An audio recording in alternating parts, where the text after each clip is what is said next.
Okay, my Mickey says it is 7 o'clock. Everyone's present. I'm going to call our work session to order. No one had indicated they wanted to make comment this evening. Is there anyone who would like to make comment? If not, we have an interesting agenda, I think. We're going to jump right to it. Mr. Grasso, if you'd come right up, please, and join us, sir. You need that set up? Yeah, we have a PowerPoint, right? Yeah. Yep, you're all set up. Here's your bag of goodies. I thought you keep the bag burning. I plan to once you empty it. This is just some material that we... All this, I think, is yours. Great. Very nice. Thank you. Might need to go and plug in if you have a USB. I have your equipment plugged in for it. Pretty good. Thank you, sir. Thank you. You don't get these in Staples, do you? Pardon me? You don't get these in Staples. No. Those are... Oh, there is one more. You guys really have a quicker plug in for us? Yeah.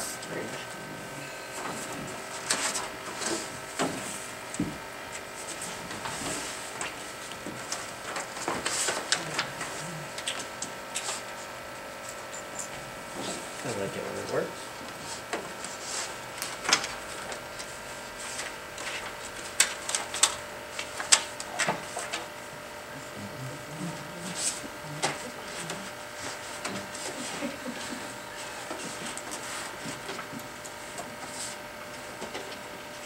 So how's that feet we're looking for you about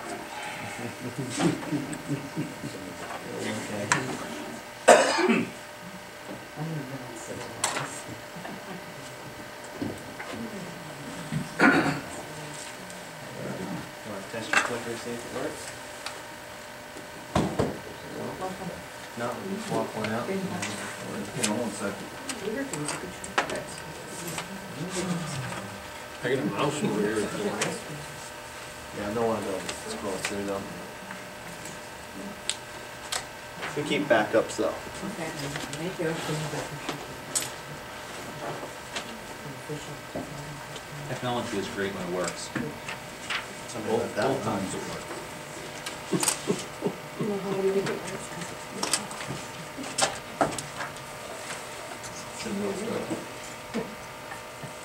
Good to get in.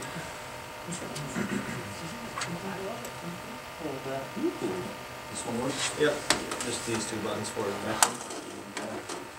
Thanks.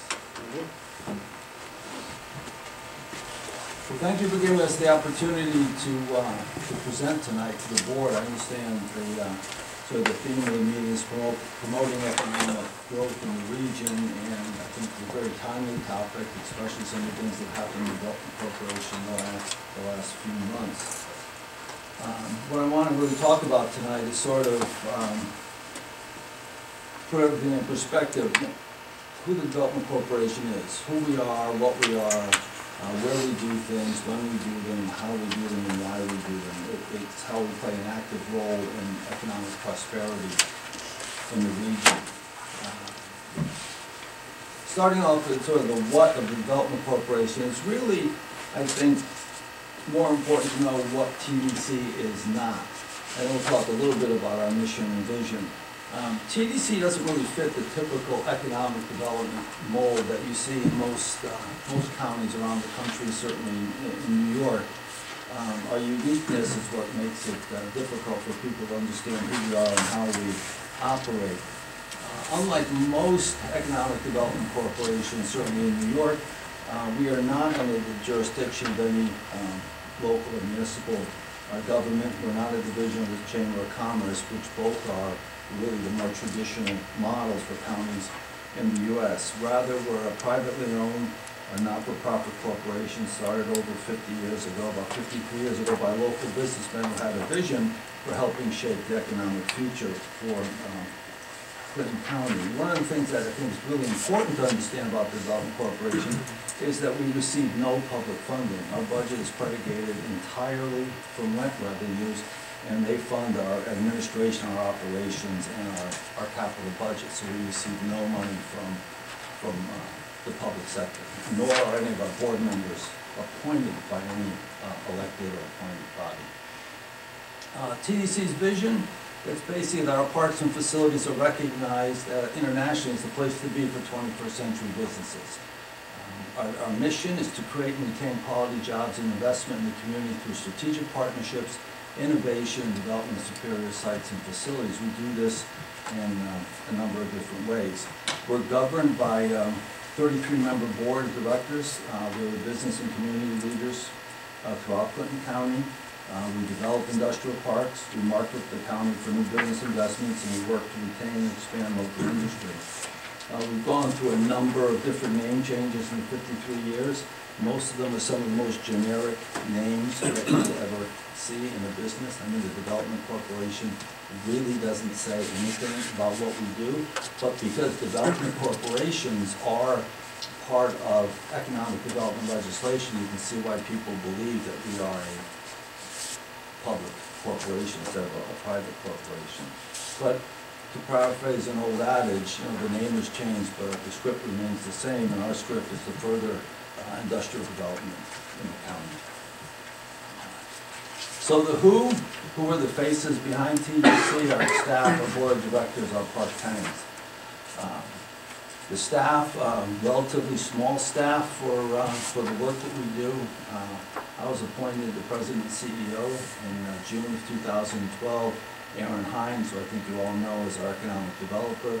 Christine DeVod is our comptroller. Joanne Knowlton is here with me tonight as our director of marketing. Our newly appointed facilities and project managers, Roger Livernoy, he joined us earlier this month from Alice Hyde, where he'd been 15 or 18 years, just the same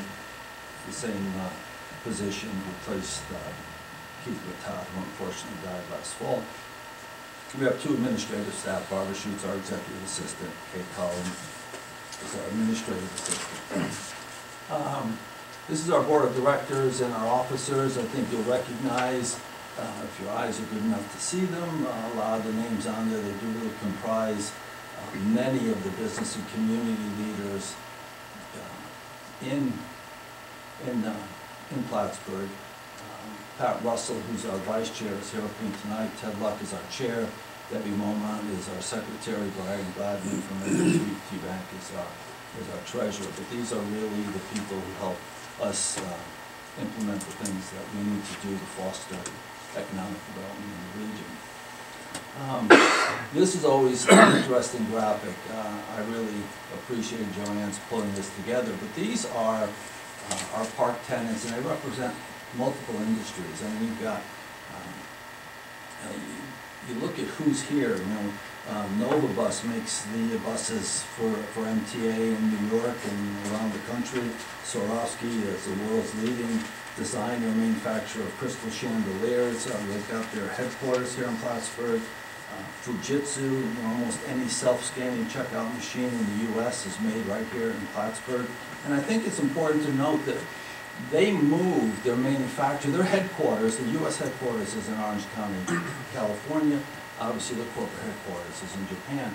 They moved their operations from Orange County to Plattsburgh for one reason only, because of the workforce. They felt that this workforce much better matched their needs than did the workforce in California, so they relocated. Global Sugar Art, is a local success story. I'm telling you, if I was a banker and I looked at Alan's business plan, I would have just told him good luck, because I don't know who's going to be buying this stuff. And now they are one of the leading sellers in the world of fondant icing, whatever the hell that is. It's probably worth noting, I was trying to count and I named this one or two. It appears to me the majority are in the town of Plattsburgh. Yeah. Yes. It's good that you noticed. Just want to make sure everybody else did. TDC's park tenants, they're global. Fujitsu's from Japan. You've got Volvo, which is, you got Nova Bus, which is a Canadian company, but it's a Volvo company. Vfrost is German. Fujitsu is obviously Japanese. We have EM Collin, which is a French company, a very low-profile distributor of high-end cosmetics. Their cosmetics end up in the swag bags at the Academy Awards and the Golden Globes. It's very, very high-end product.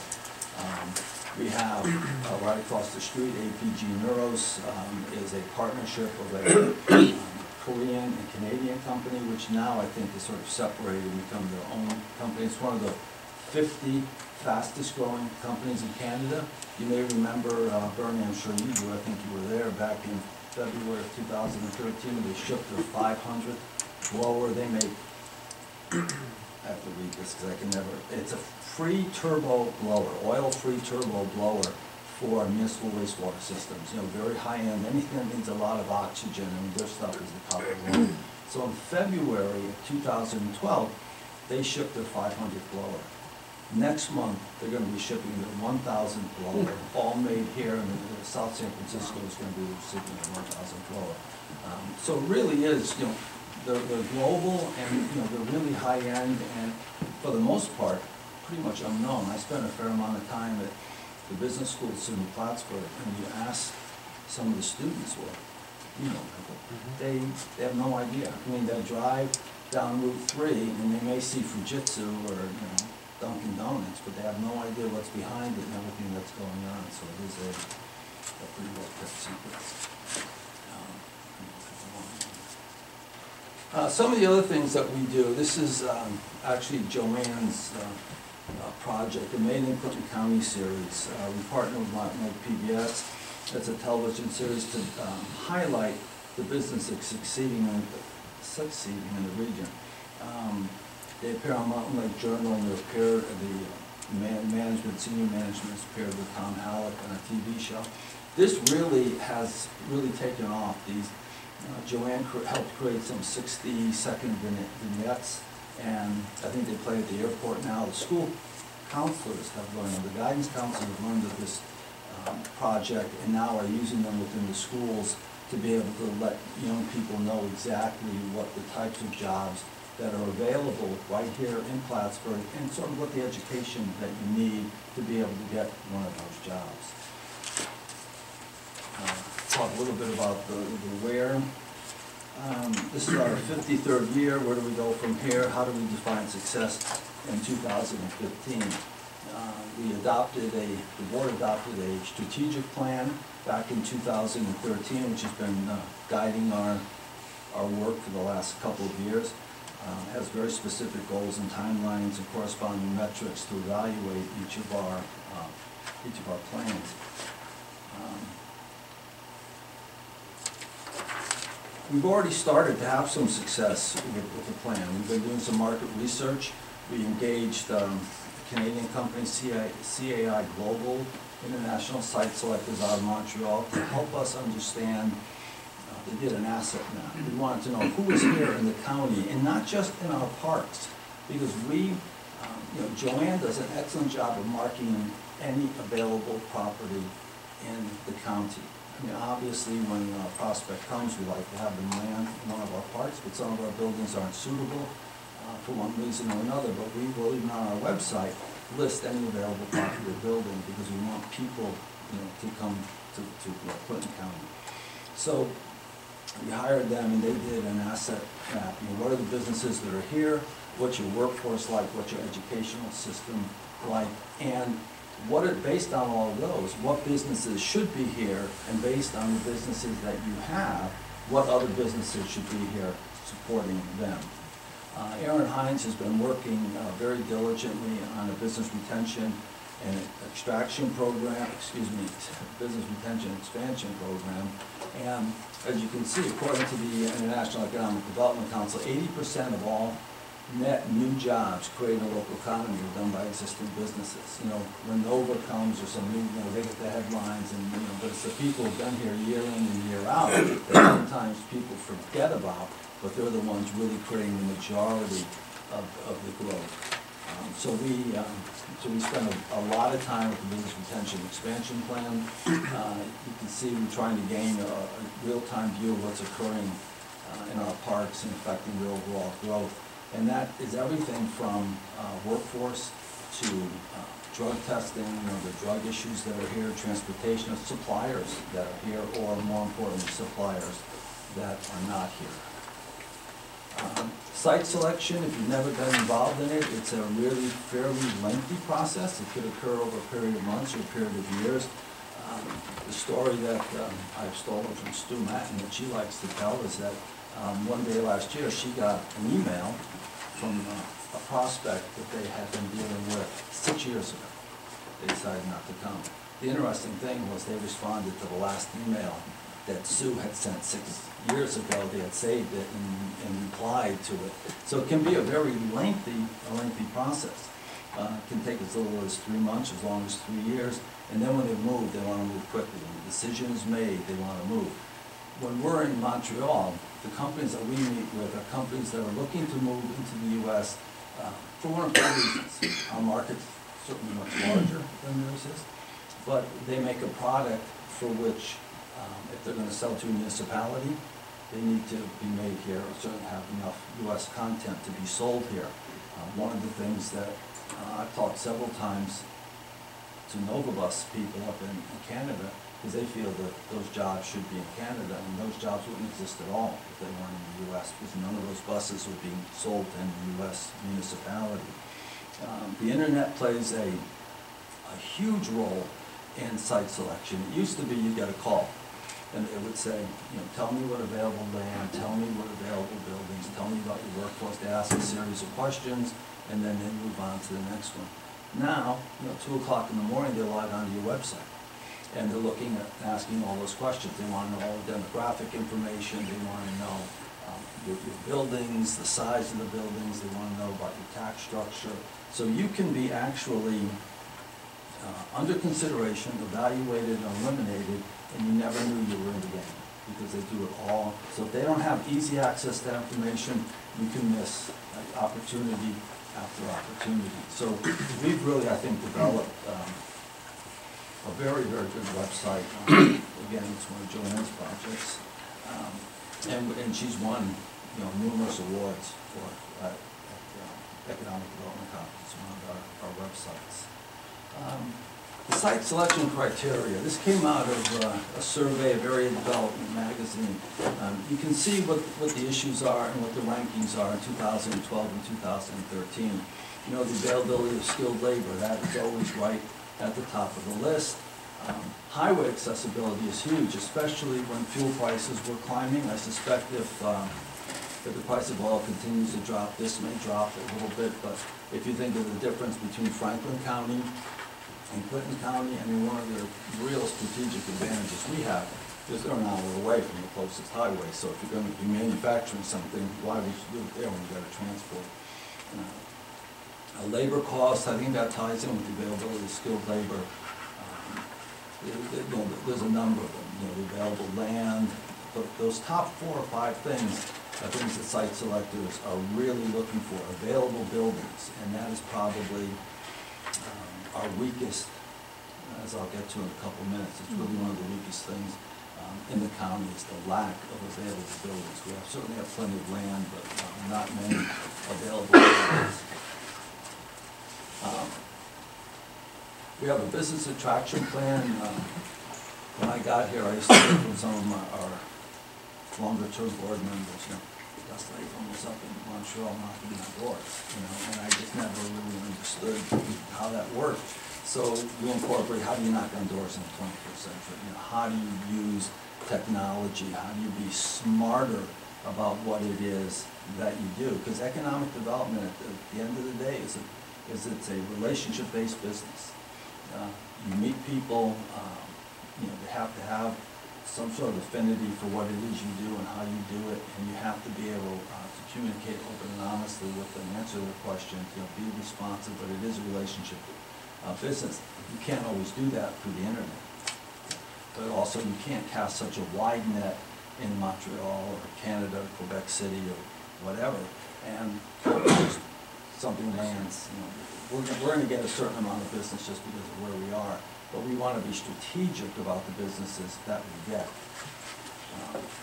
So we developed a business attraction plan, and working with CAI, you know, these are the businesses we're after: small to medium-sized businesses within the automotive, transportation, logistics, and biotechnology and medical device industries. when CI came to us and said, you should be going after medical device manufacturing, it just seemed to be one off from everything that we do. But apparently, because America's an aging population, New England is an aging area, medical devices will become more and more important, and there isn't, as Howard Silverman explained to me, not a whole lot of difference between assembling a bus or assembling a medical device. You need the manual dexterity, you need to be able to use tools, you need to be able to read blueprints and plans. So once he explained it, it made a little bit of sense. And then we're looking at subsidiaries and business units of Fortune 1000 companies that don't have a specific project plan for the region, but may be thinking about us, who want to plant the seed and be able to, again, develop that relationship, stay in contact with the people. So when they're ready to move, they're thinking about Clinton County. One of the things that we really are working on developing is a transportation cluster. And a lot of people think a cluster exists because you've got a Bombardier and a Nova bus.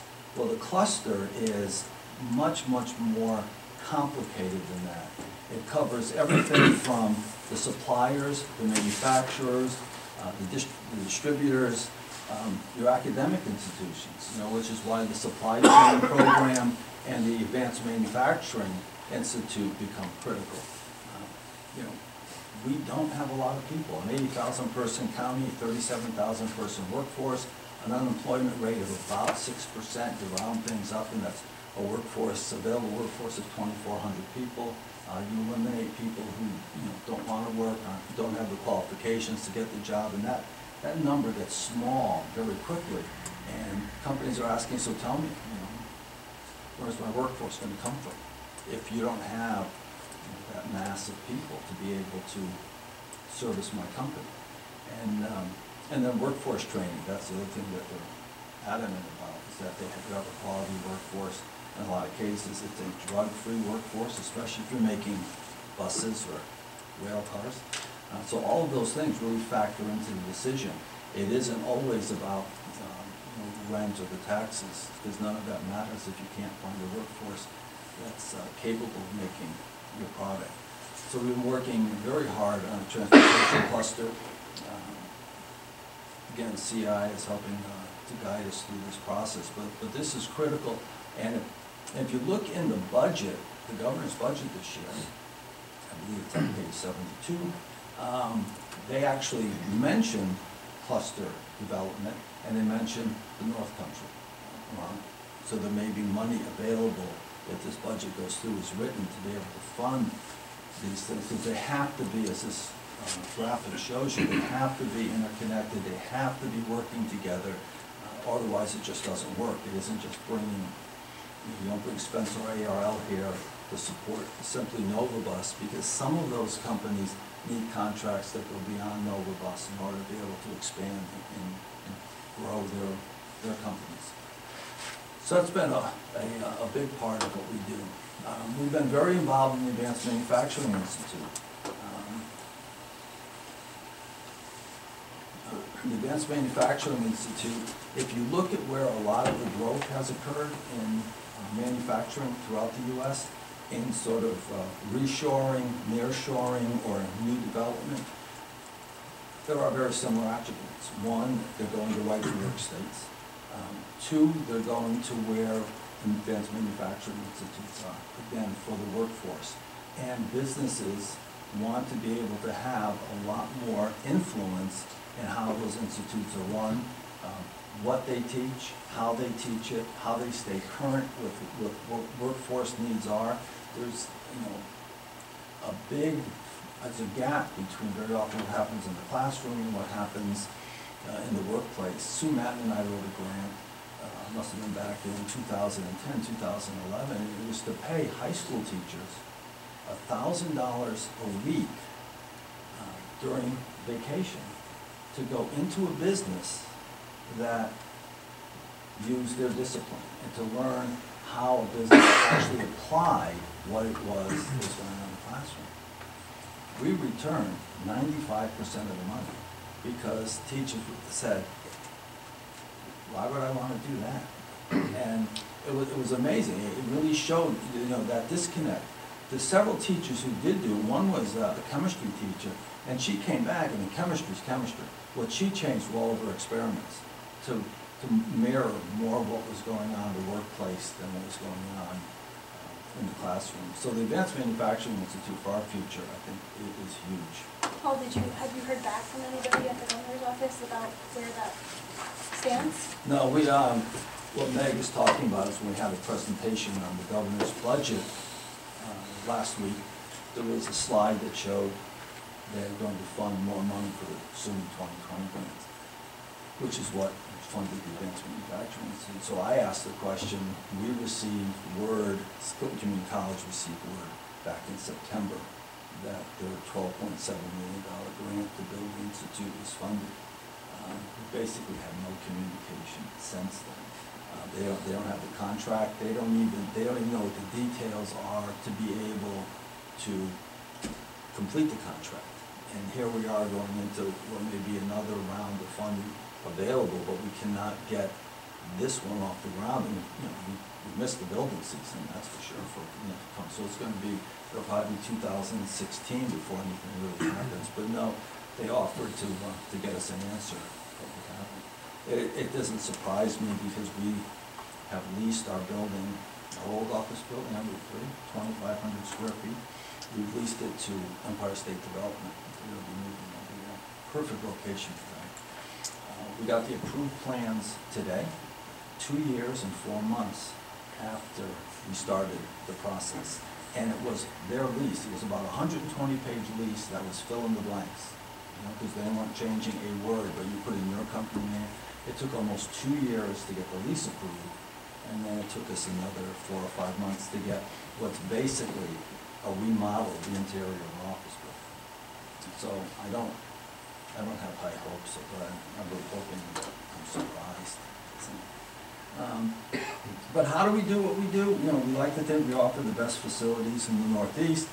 We listen to our tenants. We try to provide value to their business.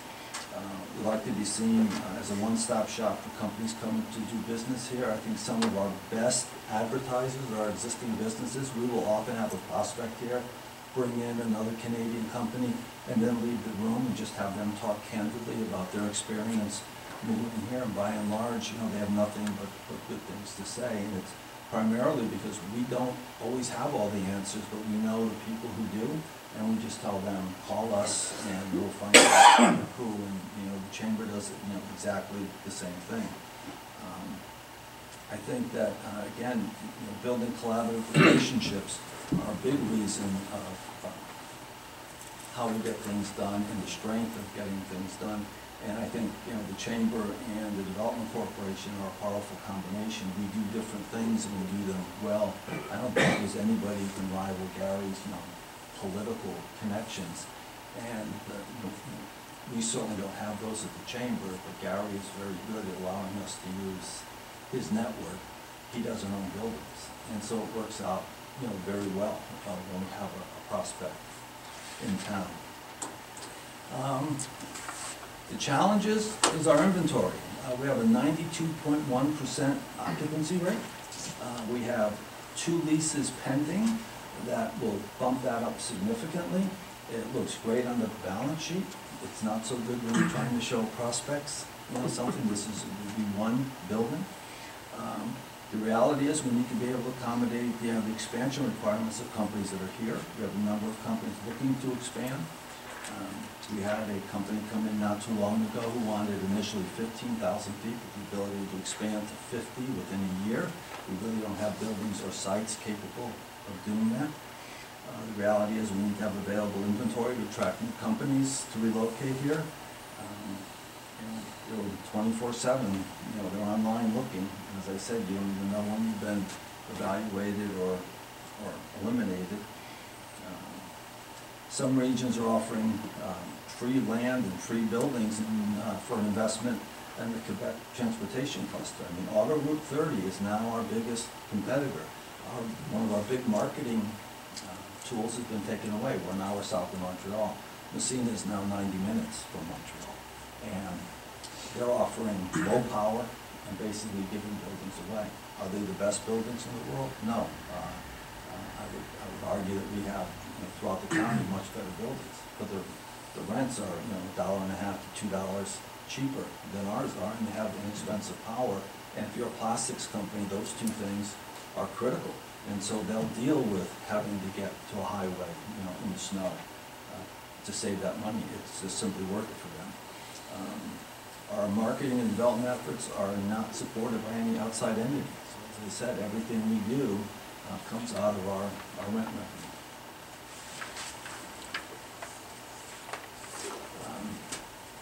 So why is all this important?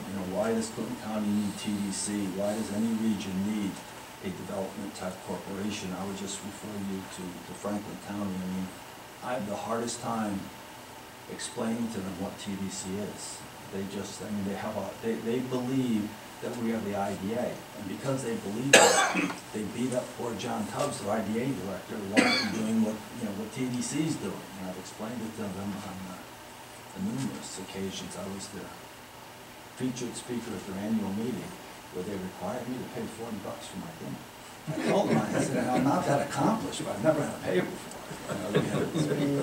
But they're trying to create an identity, and they really don't have an entity capable of going out and doing that. And I think that's one of their biggest struggles. Not having a highway is another struggle. But there are 10,000 economic development organizations around the country doing exactly what TDC and the Chamber of Commerce are doing. And they're also trying to lure companies away from where they are to somewhere else. You look at what's going on in the Midwest, Indiana, is just, they went right to work, and the number of companies that have moved there have just been absolutely astounding. St. Louis is having a right to work vote.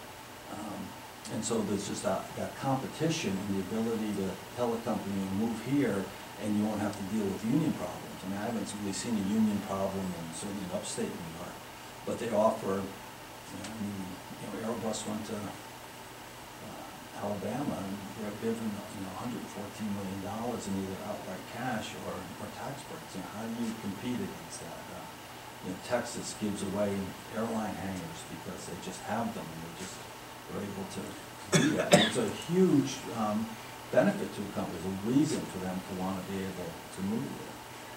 So it's a huge undertaking.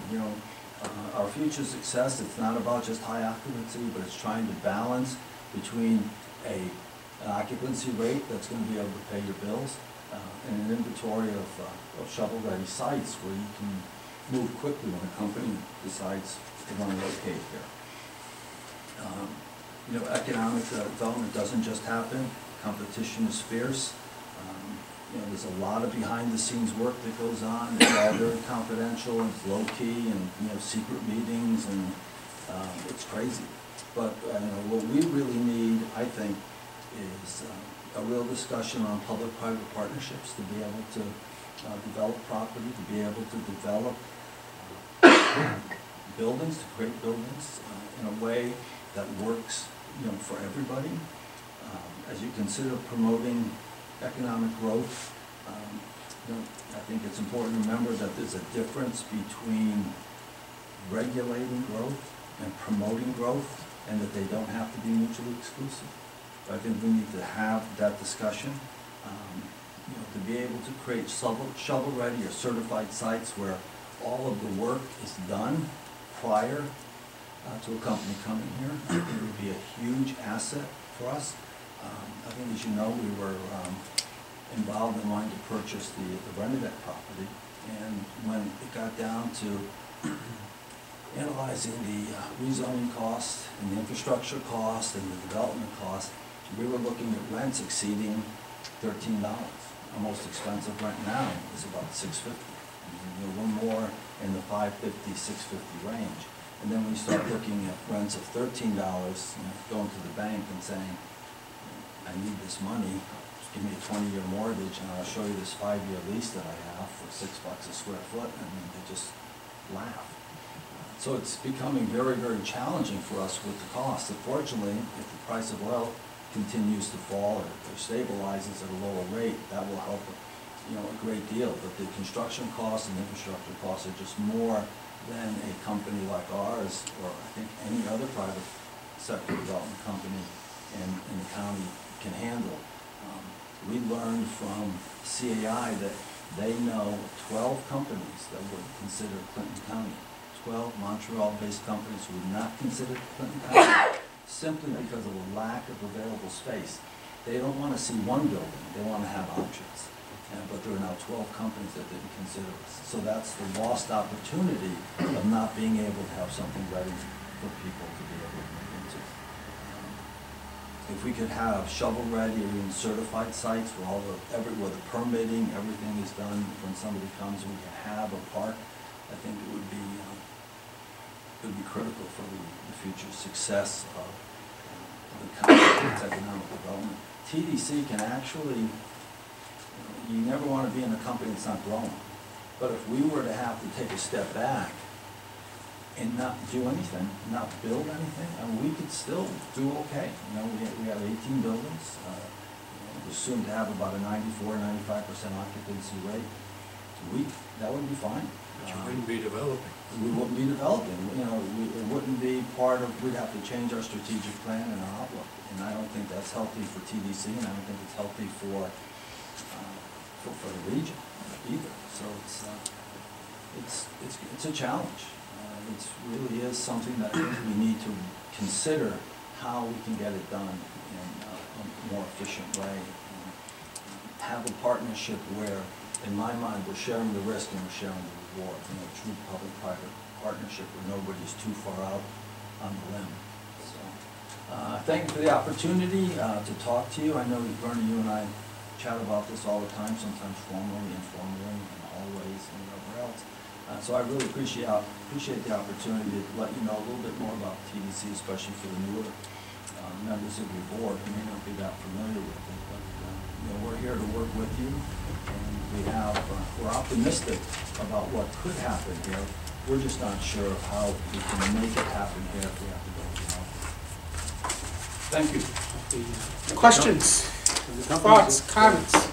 Companies that came in the had a 10-year pilot, what would you say the percentage are that stayed past the 10 years and paid regular taxes?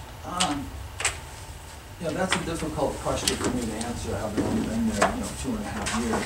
My understanding historically is that companies have sort of come, the pilots are gone and they move on. But the companies we have here now, when you see the investments that they're making, I don't think you're going to see that as much anymore. I don't think it's because it's as advantageous for them. You've got APG Norris across the street.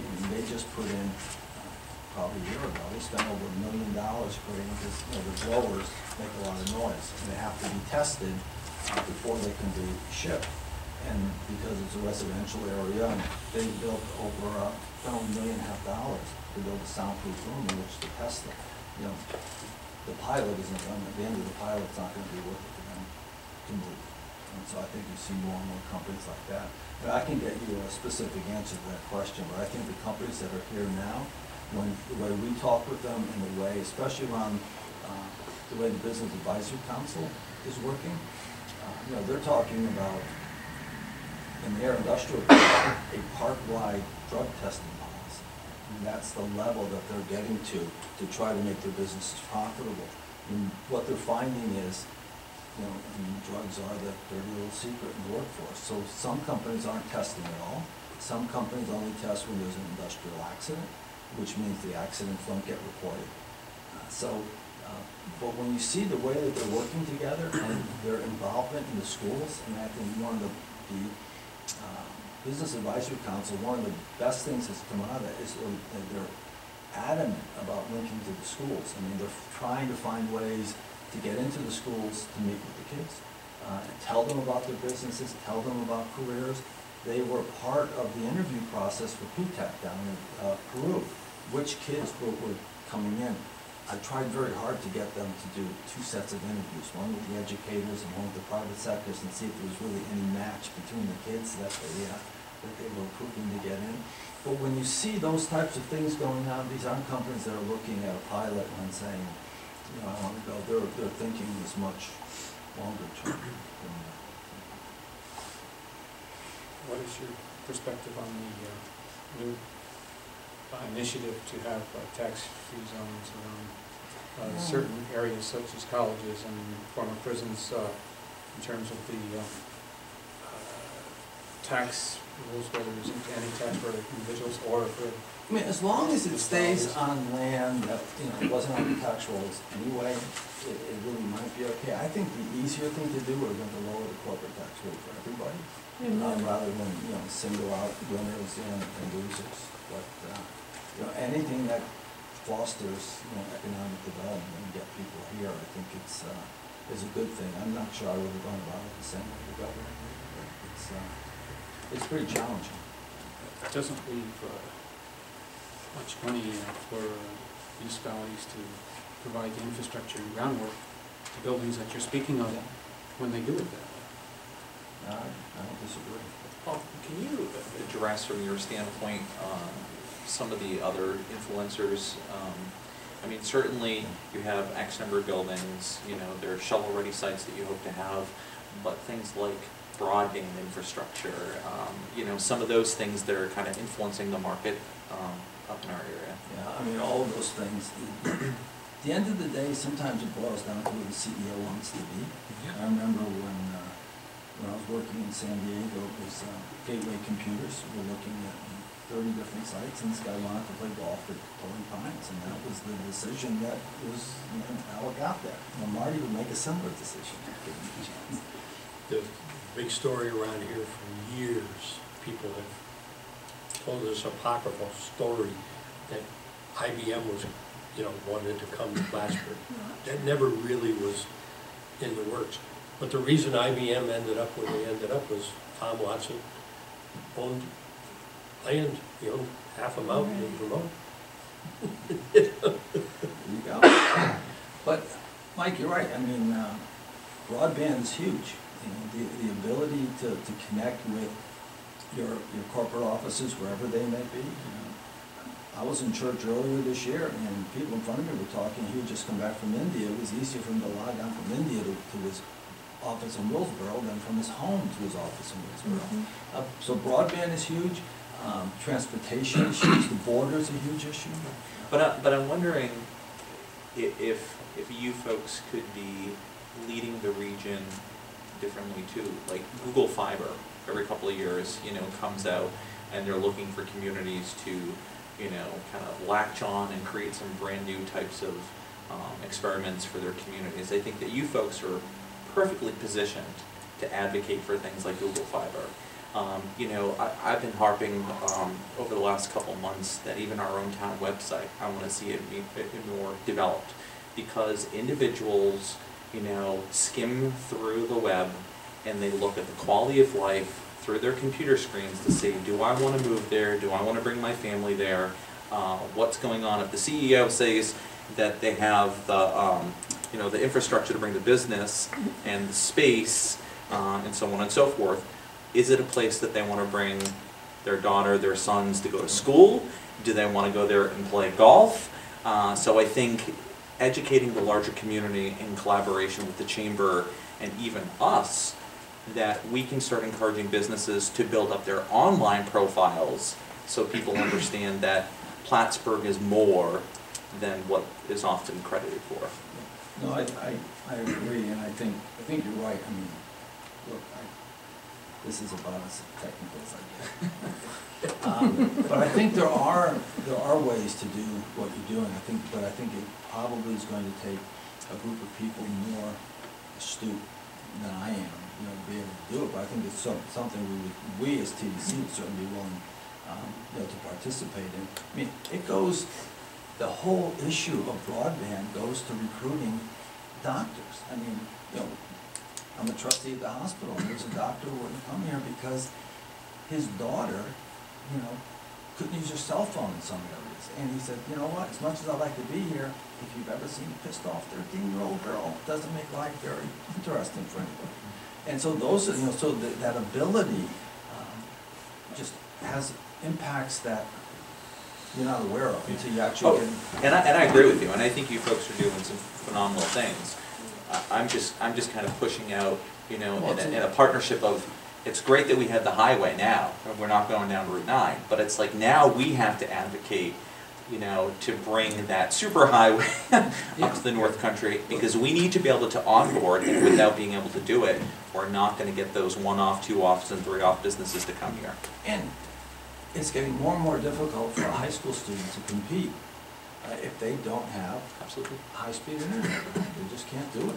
And so that whole, I was hoping at some point the government would have dealt with the internet years ago in the same way they dealt with the telephones back in the 30s. You were there, right? Did we have a little telephone administration?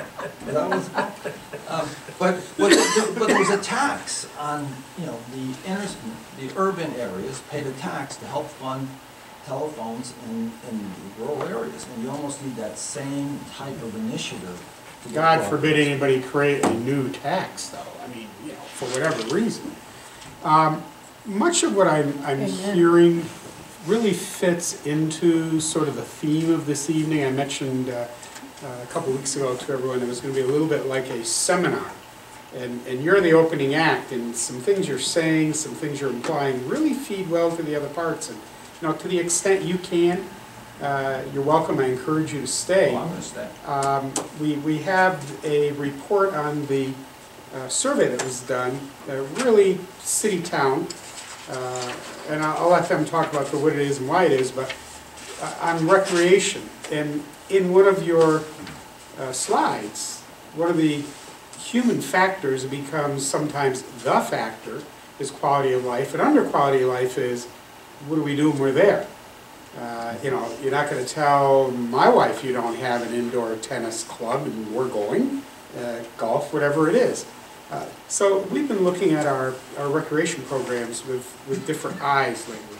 And after that, Trevor is going to pull a lot of these pieces together because we've talked about private-public partnerships. So we've had some experiences with that. And I've got some notes and some things that, you know, you and I can get back on and explore a bit. It's frustrating because too little money chases too much genuine need, and it becomes more frustrating when you get approvals for things and the money doesn't flow.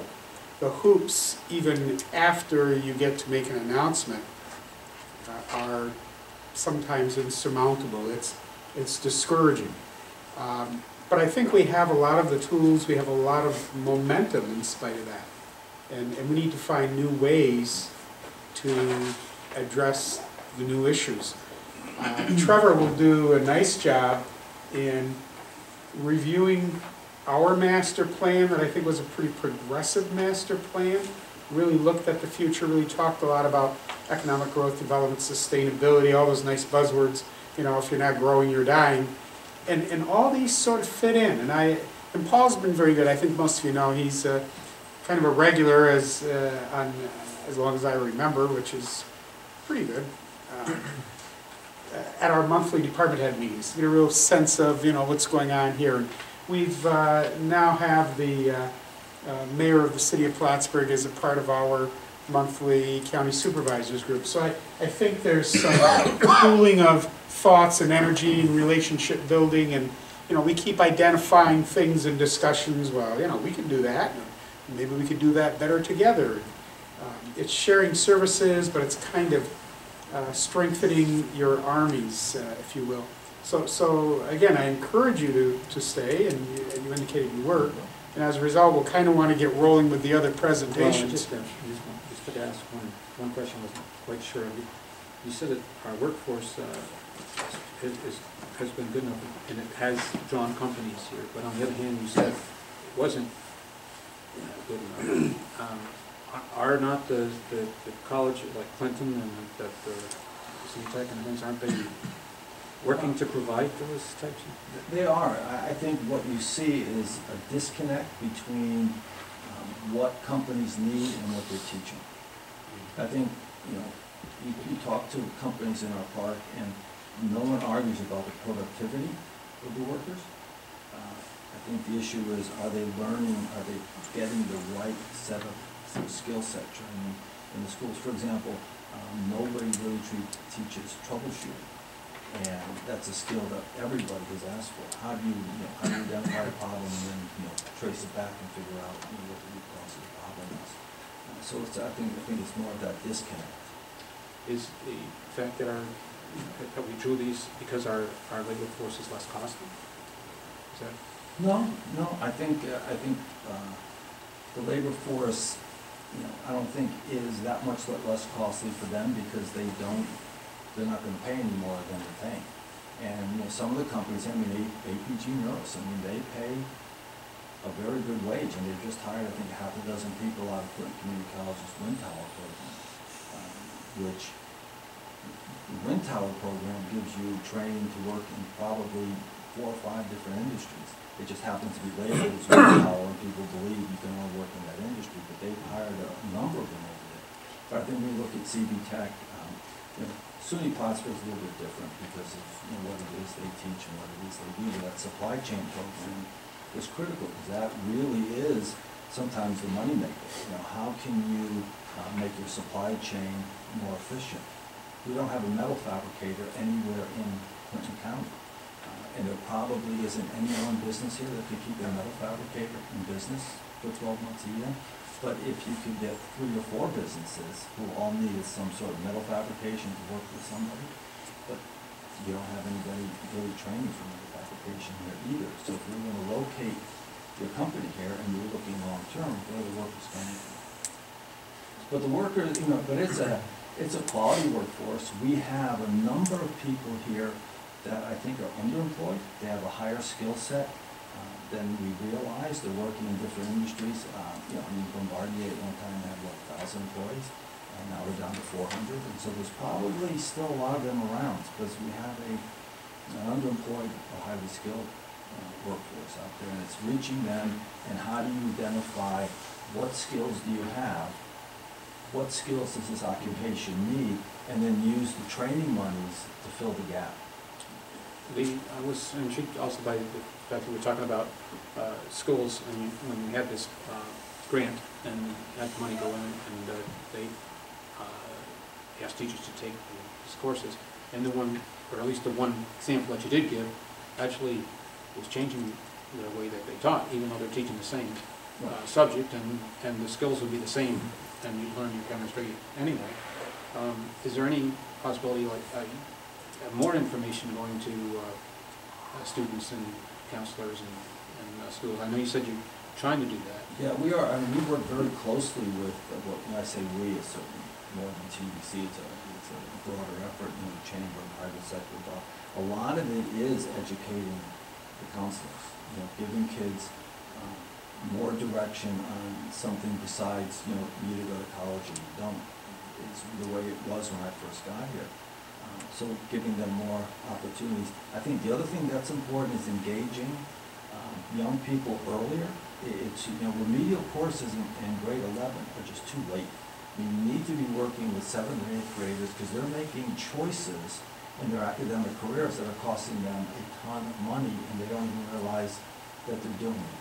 And you don't find many people who, as a junior or senior, decide that they want to go and become a nurse, but they haven't taken any of the math or chemistry, that they go back and take it. They just don't.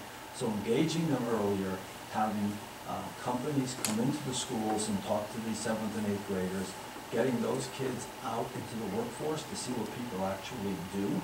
Because I think it's important to find an occupation that you like, but I think it's also important to find out some things that you may have thought you liked and actually hate, because in making your career decision, you have to know those things you don't want to. I don't want to be standing up 8 hours a day. So there are a whole bunch of occupations that go out the window.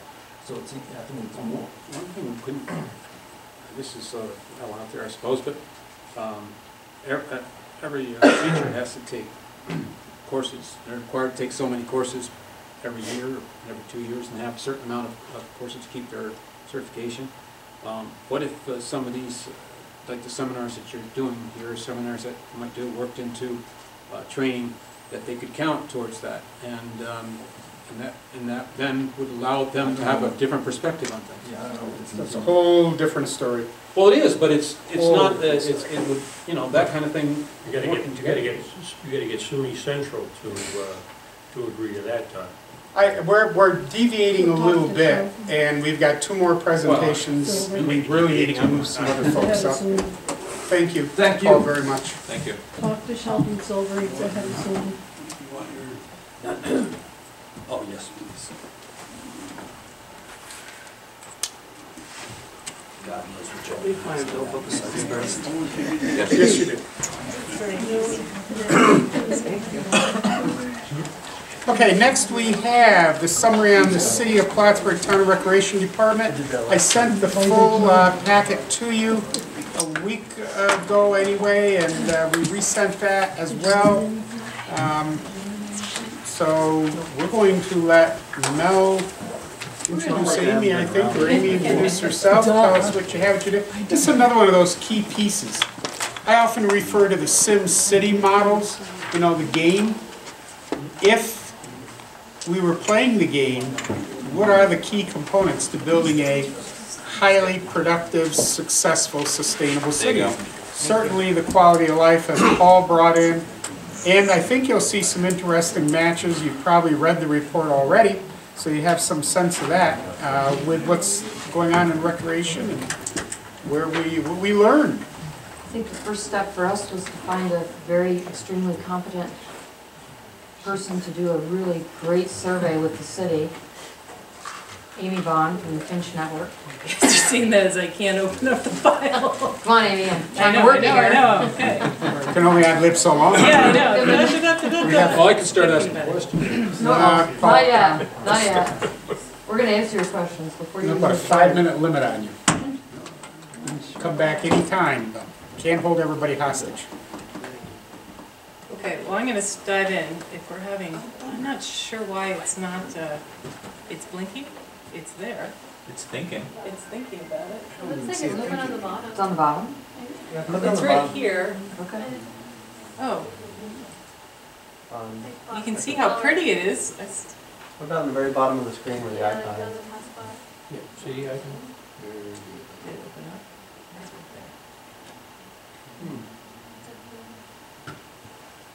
there. There. There we go. All right. All right. Now we're in business. All Very right. well done, Michael. Ooh, thank you. Save the day. It's a master's degree, folks. I think it's a No, it current, has nothing to do with mastering, you know, like actual degrees. It's just I think it's a master's degree, a current master's degree. All right. Thank you. No problem. Okay, well, before we get into the big part, as Bernie mentioned, this was a joint effort between the city and the town, and that was very exciting, and I just want to thank you for that opportunity. It's great to do this kind of work. It's always fun to do survey work, but it's really fun when you get to do it in your own hometown, and especially with programs that you participate in with your families. And I'm a big fan of the town and city rec programs, and it was nice to see what I felt all along. It certainly affirmed my thoughts on recreation being a real gem of our community. And when you think about how small a staff both the town and the city have, and you see the wealth of information and the wealth of programming and all the facilities and all the parks that happen, you realize how fortunate we are to live where we live.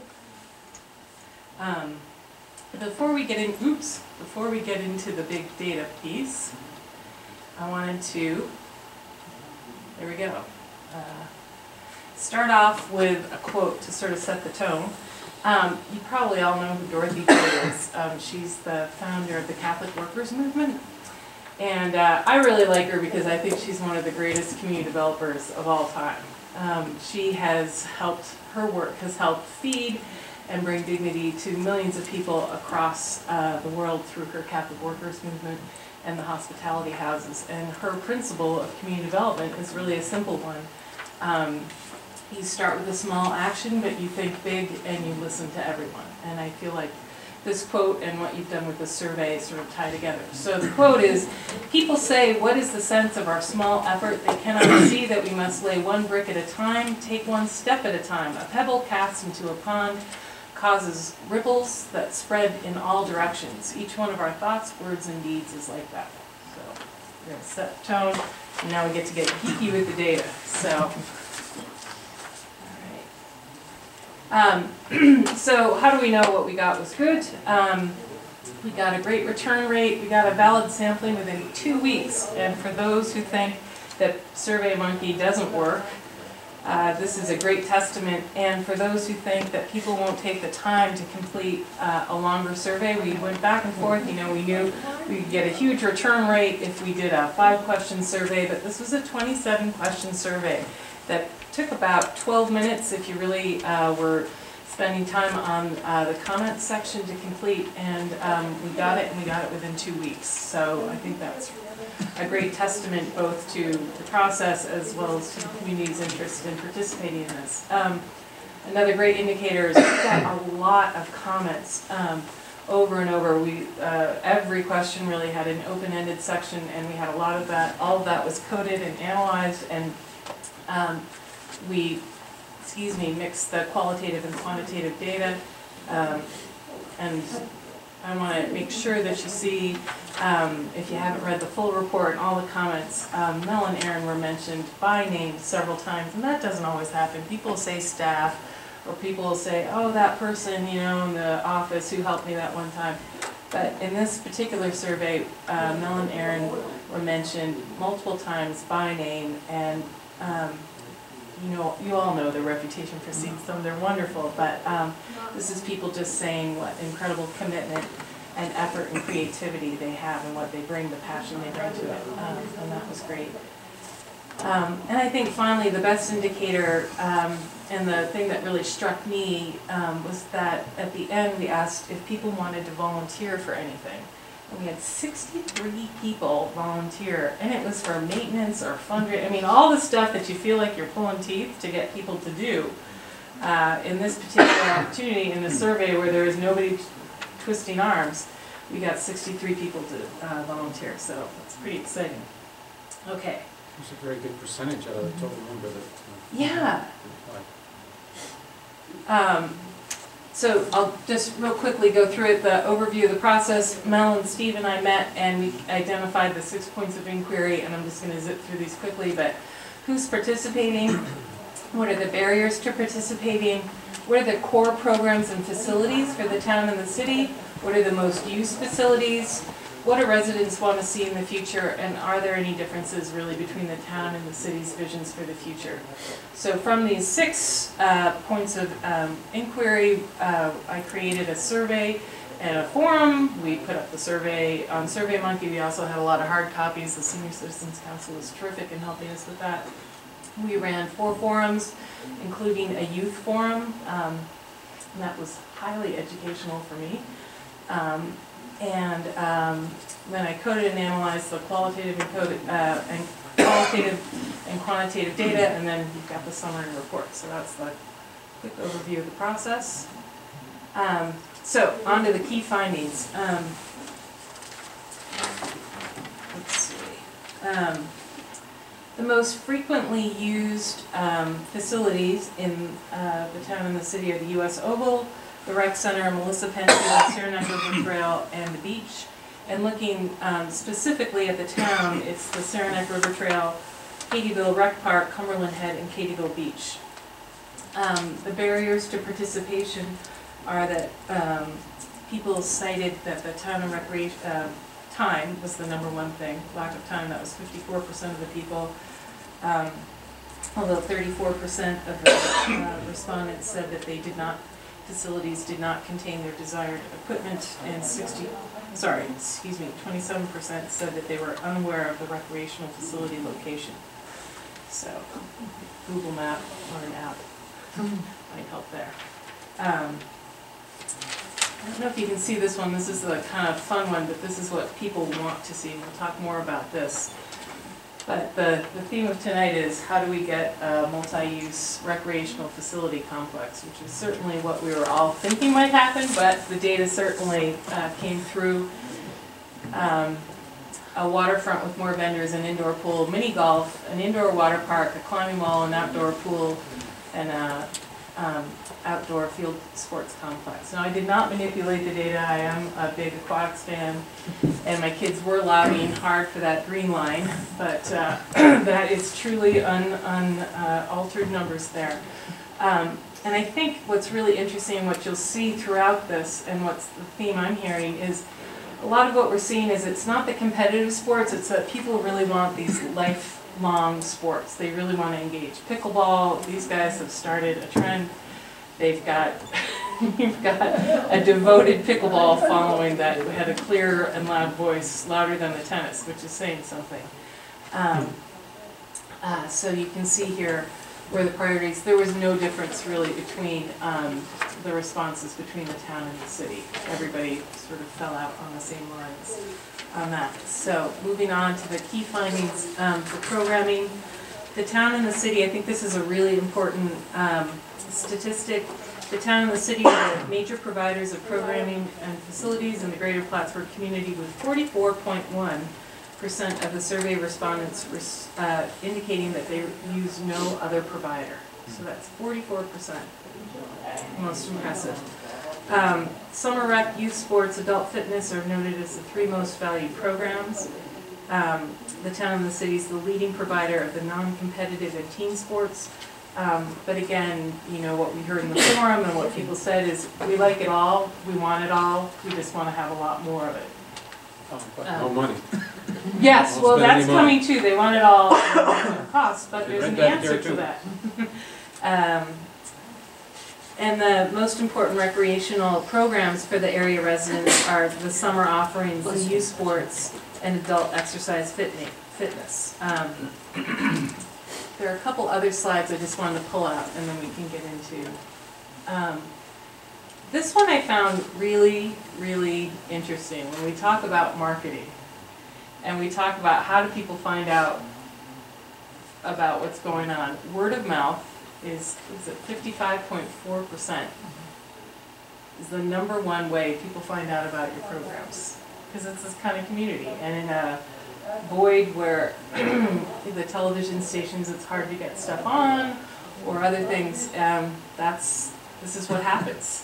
So I think that's a really, really interesting statistic to think about when you think about how you expend your efforts in terms of marketing. Press Republican and websites obviously being important as well.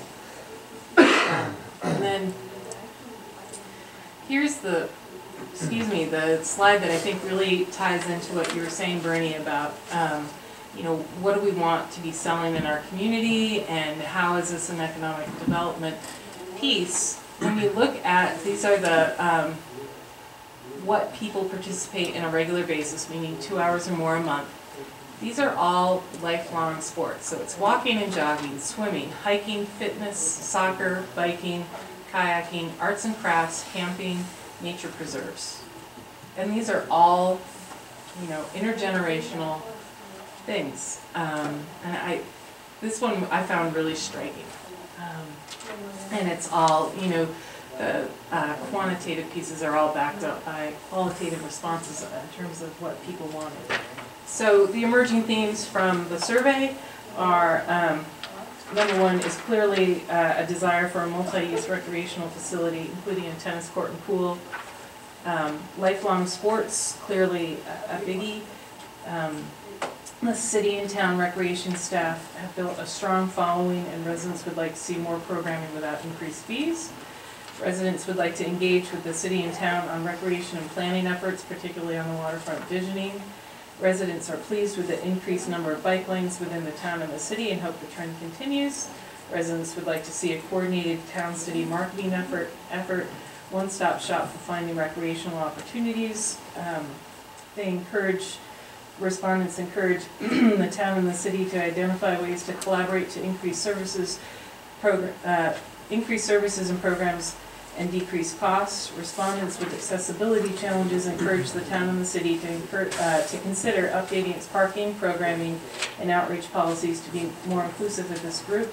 There's some really great specific examples of that, and you can, if you really dig in, and I know Mel's read the report inside out, she knows it better than I do at this point. But they had some very simple suggestions that were really good. Dog park activities, pickleball and tennis have a dedicated core of residents who would like to see an increased commitment on the part of the city and the town to improve and expand programming facilities for all these activities. Sue. Before you leave that. Yes.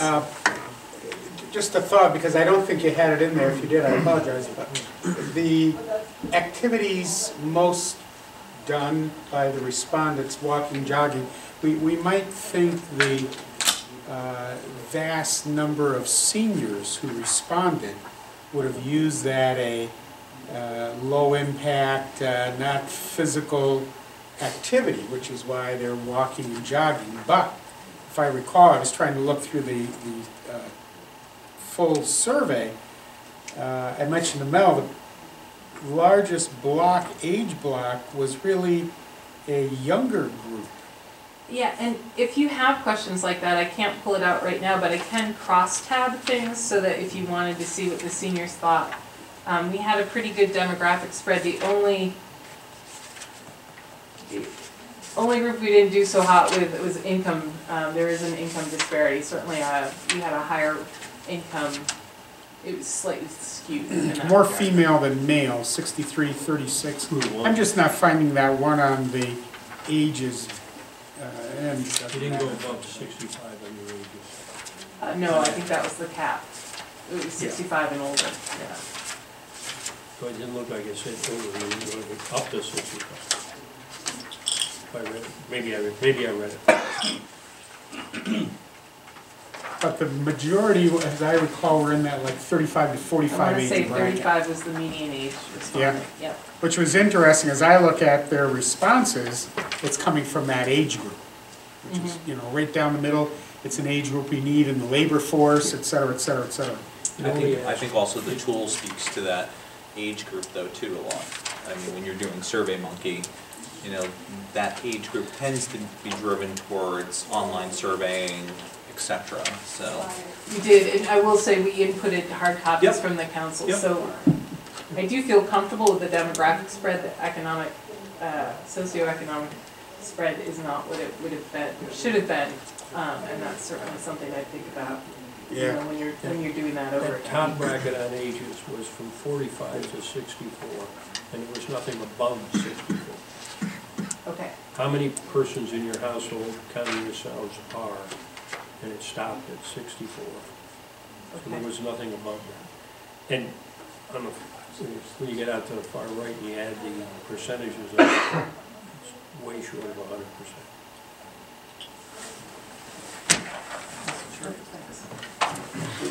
What page was that, Marty? Roman numeral 8. Question 3, Roman numeral 8. How many persons in your household, counting yourself, are? Well, let me get back to you on that, because I can go back and cross-tab a few things on that, if you'd like. Yeah. I walked in after you had started, so I apologize if I missed what you were saying. For the results, were you saying you had good results for the amount of people who took this survey? Yeah, I mean, we got a valid sampling within about 2 weeks. Of 392 residents? That seems really low, considering the population.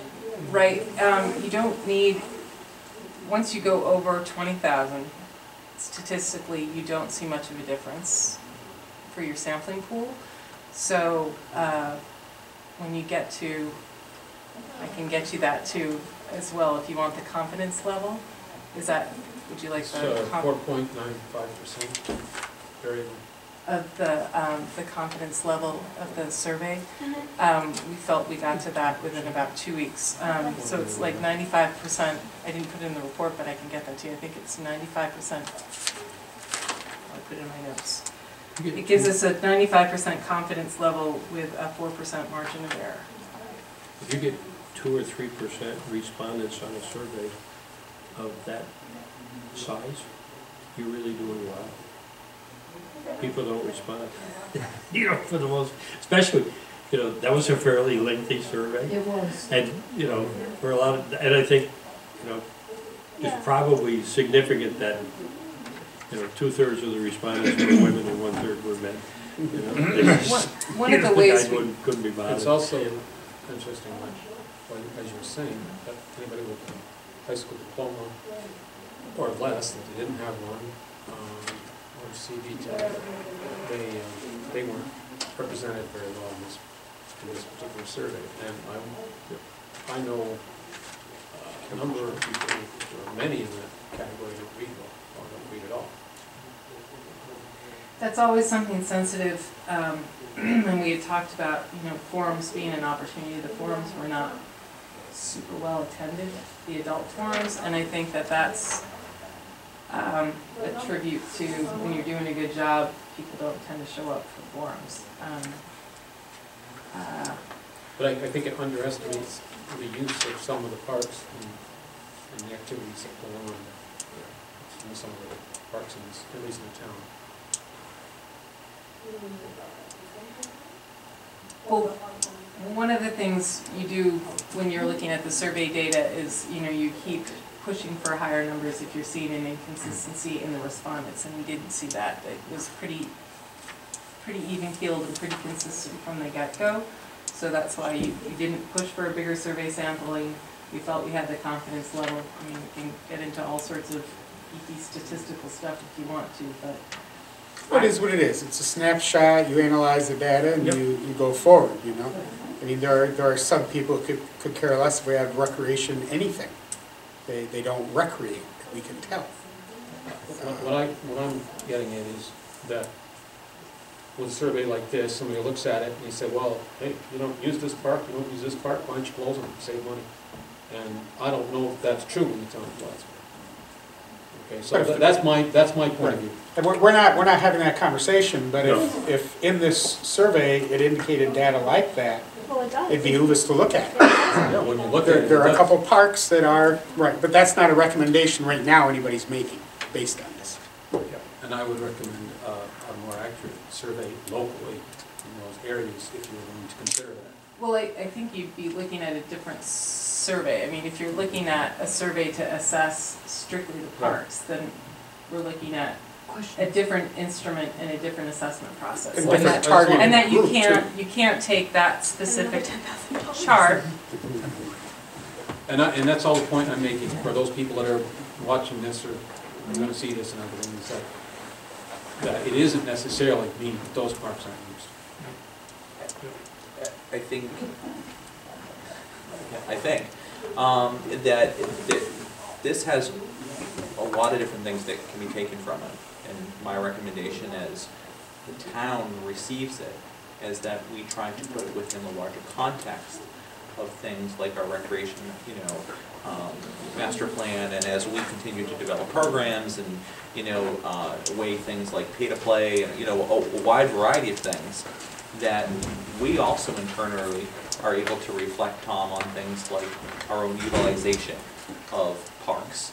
And I think Mel and Erin are very good at being able to tell us when we have ball players on the fields, when we're running a wide variety of 5Ks and things like that. So certainly anything in isolation can be manipulated, but I think the narrative has to be looked at in the total picture. So as we as a town receive it, I think we need to put that in the context of some of the other materials that we have, though. I agree. Go ahead, Amy, continue. Okay, so moving on, you've got the emerging themes and the next steps. So there are 5 recommendations that we put into the report. One is strategic collaborations to reach target audiences. So that's, particularly how can you work with the library, how can you work with the senior citizens councils, how can you work with the high schoolers? The high schoolers were really articulate. That was really one of those great opportunities. And this, I can say, it's a great forum if you want to go out to the community and have those conversations. This is a good, I think, instrument to have that conversation, because I was able to run by, hey, what do you think about this? What do you think about that? And the high schoolers were wonderful about that, as were the seniors. Can I interrupt you? Sure. I know you make mention in there about the Plattsburgh High School Honor Society, Yep. Forum or whatever. Were there forums done at Beekmantown or Saranac or Peru? They were invited, but there was no follow-up. They were invited to come to Plattsburgh. No, I made an invitation to go out, and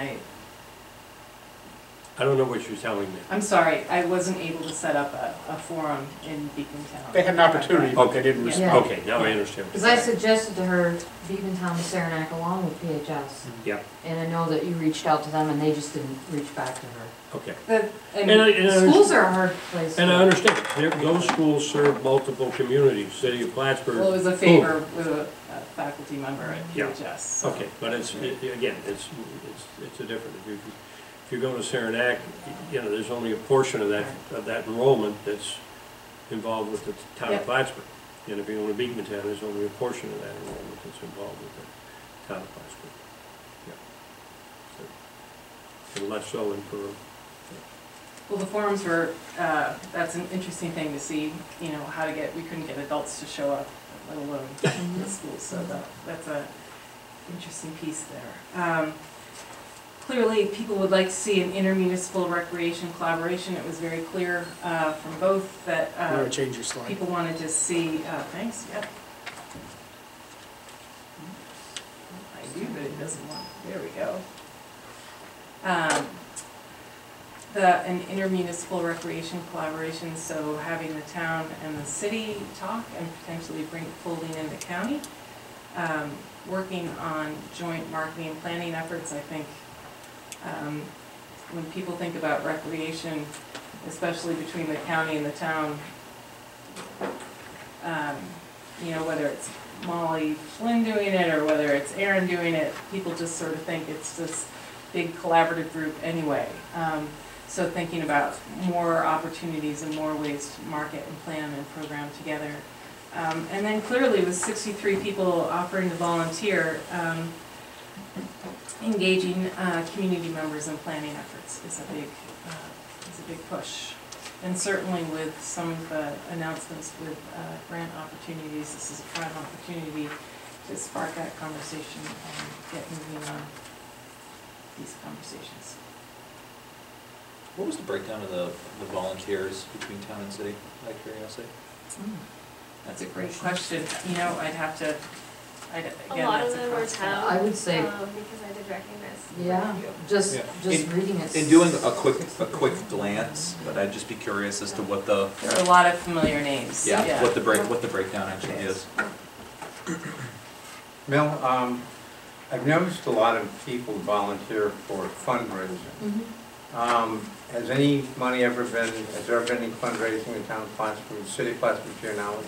No, there's this issue with the town seeking donations and fundraising and things, and I think we need to find out exactly what the barriers are to that.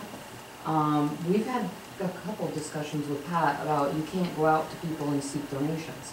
The dog park was a big one that we said, gosh, if we go out to businesses and draw in some money, but we technically are not supposed to seek donations or fundraise.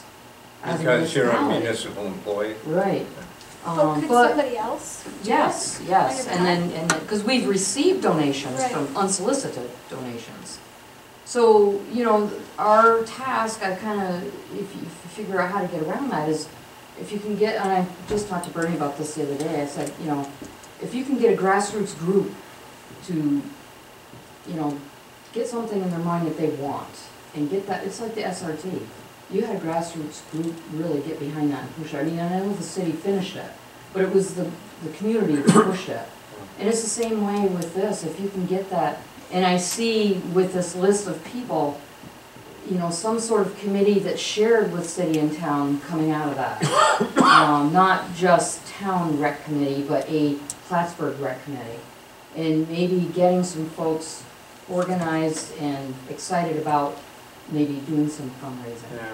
They want programs, they gotta figure out a way to pay for them. Right. Well, the other thing too, are there certain programs that would raise more money than they cost so that you could subsidize the other programs? There certainly are, I mean, Are there some programs that are, say, Yep. underpriced? Yep, I don't know about underpriced, I mean, we don't price a lot of our programs right now. And some of the programs Then that- they would be overpriced. Right, right, well, you know, we've been kind of initiating a pricing scale to some of our programs. I'll give you an example, for bowling, we started charging $10 last year. What does it cost Our- the town for that? It costs probably around $10 a week per child. No, but I'm saying, from what somebody pays, what's the net either way? They're subsidizing maybe 10% of the program with $10. Our enrollment dropped more than half just by adding $10 to an enrollment. I mean, that's the issue that we have to start figuring out. How do we make this okay, you know, for people? Because the town has never charged for anything. So it's that whole turning around the mindset to say this is a quality program and it's worth this amount of money. You know, it's a marketing thing. I mean, that's a big push. But I really feel like we need to engage the community more. That's something that, you know, we try hard to do things for people, but we have to engage them more and say, what do you want? Let's get you excited about something. Let's you know, get you involved and help us. You must know if some programs are more popular than others, so. I assume some programs aren't popular and some. Well, it depends. They can't Our always. soccer camps are hugely popular. I mean, soccer, well, you saw the. They don't have to pay for soccer camp? They do. It's $10 per child. And What does it cost the town? it costs the town $200 we pay the instructor, so it's very little. We do make money on that one. We make money. We end up with more than what we're paying for. Yeah. I'm just saying, Look at our casino trips. But the casino trip, the senior casino trips, I mean, those darn things, I should sponsor one every month. And I know the first time I offered that trip, I got some guff from the town board because they're saying, you're sending those old people down there to waste their money. But they want to go. It's a social thing for them. And they're hugely popular. I could send a bus every month and make money on that trip. Well, then let's do it. I agree, yeah. Yeah, well, it's a perception. Do you want the town to be sending a bus to the Yes, casino? we do. Okay. Well, I have your support. You do? It's a done deal. 100%. That's an easy one for I'll us. be on that bus. Now, we gotta talk to Ricky about all the people coming into his office to pay for it. How do you feel about that? That's Ricky's job. Yeah. He's happy to do it. It distracts him because he has to chat with everybody. Yeah, but you and I had a discussion about that last year. I said, it's one thing to provide a program, to do it and charge money, but lose money on the same token. When it costs you to do the program, then, you know, you gotta bring even if you just do the program to a break-even point where it doesn't cost anybody. You know, that's what you gotta look at. The hard thing about getting to that point from a $0 I thing understand that, but just. in a community that's But like, I sat down with you and it got bumped up $5. right. But some of them squabbled, some of them didn't. But most of them came through and paid the money because they wanted to do it. So I said, it's gotta come to You gotta a look at your point. populations too. I mean, the youth is a hard place to work the fees with. I mean, the seniors are one thing because they have their income. The youth are a little bit different because the parents are paying for everything. Well, I know that, and I've seen that with the Yes. the ski club and the bowling thing and all of these recs, because you know, I spoke to you and I kept a tally on the amount of money that was coming in to what it costs to put the program onto it. Yeah. Just to see in our own mind, you know, what you could adjust to. Well, I don't really believe that you want to necessarily break even or make a profit. I'll disagree with our learned counselor over here on this because I feel that there's plenty of poor people here, over 25% in this town that are below poverty level, don't have the money, and you're excluding all those kids, even if you charge anything. Well, not with kids That's my programs, opinion. with adult programs. With adult programs. I mean, obviously for certain children, you can't, but for adult programs, I think that, say that trip to the casinos is a pretty good example. The other thing too is, I think it's a fallacy to believe that you can subsidize everything, and then after a while, programs, there's no money, you don't have any programs. So it's better to charge something and keep programs going. Amy, we talked at one point about trying to extract, following up a little bit on where Paul's focus was, something from the business community to know, does it make a difference to business, to the growth of business, to attracting business? What programs do they see as valuable for their ability to attract quality employees. Mhm. Do we have any sense of that with this? Not with this, what we had talked about was that this can be a platform, that if you wanted to go to Rotary, or if you wanted to convene a focus group, that we can use the same template. If you want to convene something, if you're able to convince Beekmantown or Peru to do something, you've got the instrument here to do it. And we can have that focus group. And I think everything we've talked about, not to diminish that at all, but a whole nother vein of what are the things that a new business is looking for when they're making that site selection, that this could be one box we could get a favorable check on. Do we know, or is it typically what we saw and heard? Anecdotally, we've heard that, right? But I think that if you wanted to really get the statistics to back that up, that would be, my suggestion was that you run a focus group and you ask the same questions that we asked here. And you get the HR people from, the 6 big companies in town and find out, what are the barriers, what do people want, what have you heard? And that was, as we talked about, that was sort of a different process than this particular survey work.